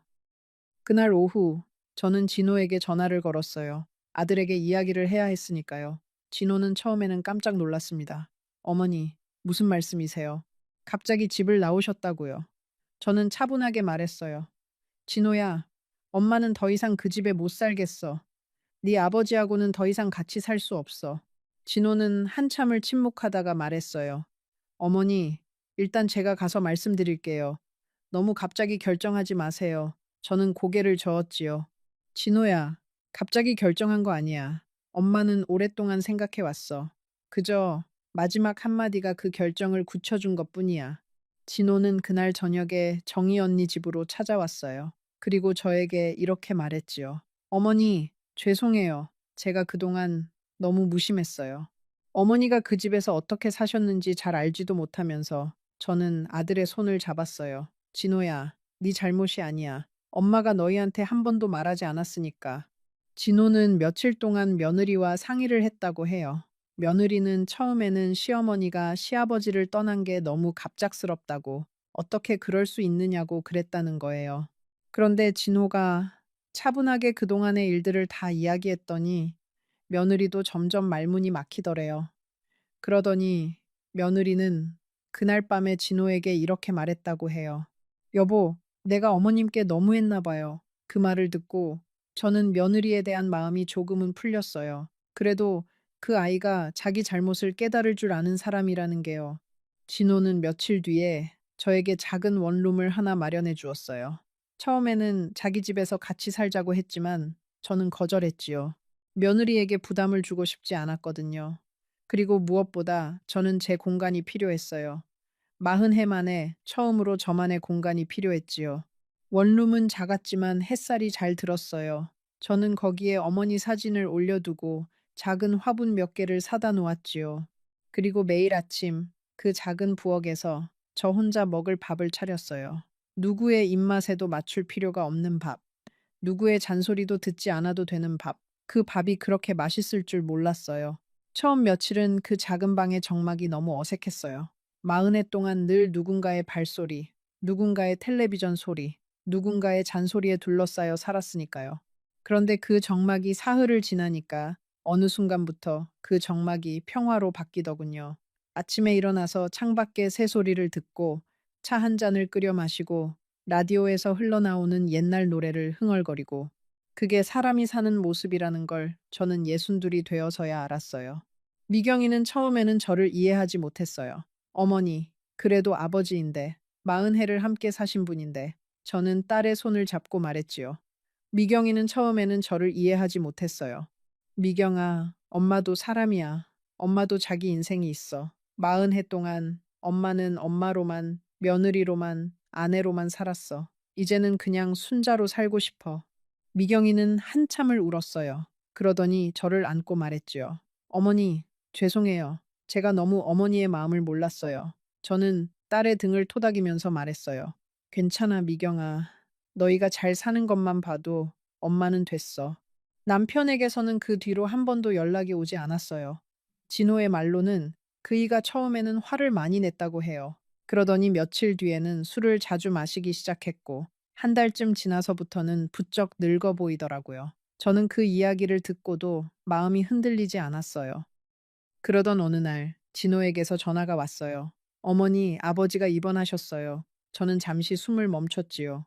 어디가 아프시대? 진호는 한참을 머뭇거리다가 말했어요. 어머니, 아버지가 많이 안 좋으세요. 의사 선생님 말씀이 마음의 병이래요. 식사도 잘 못하시고 잠도 못 주무시고 저는 가만히 듣고 있었어요.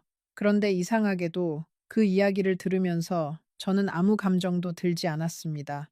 저는 진호에게 말했어요. 진호야, 엄마는 못 가. 아들은 잠시 침묵하더니 말했지요. 어머니, 알아요. 아무도 어머니에게 가시라고 하지 않을 거예요. 그저 알려드리는 거예요. 저는 전화를 끊고 한참을 창가에 앉아 있었어요.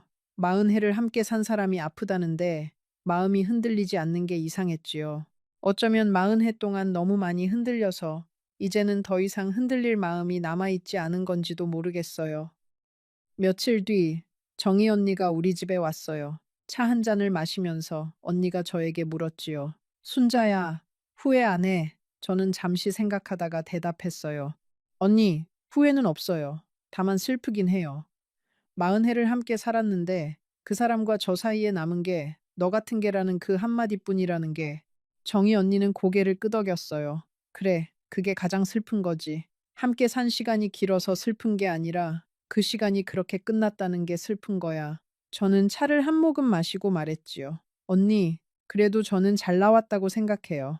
만약 그날 그 한마디를 듣고도 그냥 참았다면 저는 평생 너 같은 개로 살았을 거예요.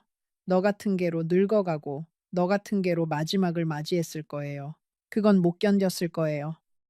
이쯤에서 잠시 멈춰 보겠습니다. 여러분 중에도 어쩌면 비슷한 한마디를 들어본 적이 있는 분이 계실지도 모르겠어요. 평생 잊히지 않는 한마디. 그 한마디 때문에 인생이 바뀐 분들이요. 댓글로 그 사연 한 줄 남겨주시면 저도 같이 마음을 나누고 싶어요. 그리고 이런 이야기가 더 듣고 싶으시다면 구독 버튼 한번 눌러주시면 정말 감사하겠습니다. 남편이 입원했다는 소식을 들은 지 2달쯤 지났을 무렵이었어요. 진호에게서 또 전화가 왔어요. 어머니, 아버지가 한 번만 어머니를 보고 싶다고 하세요. 저는 한참을 침묵했어요. 그러다가 천천히 말했지요. 진호야, 엄마 한 번 갈게.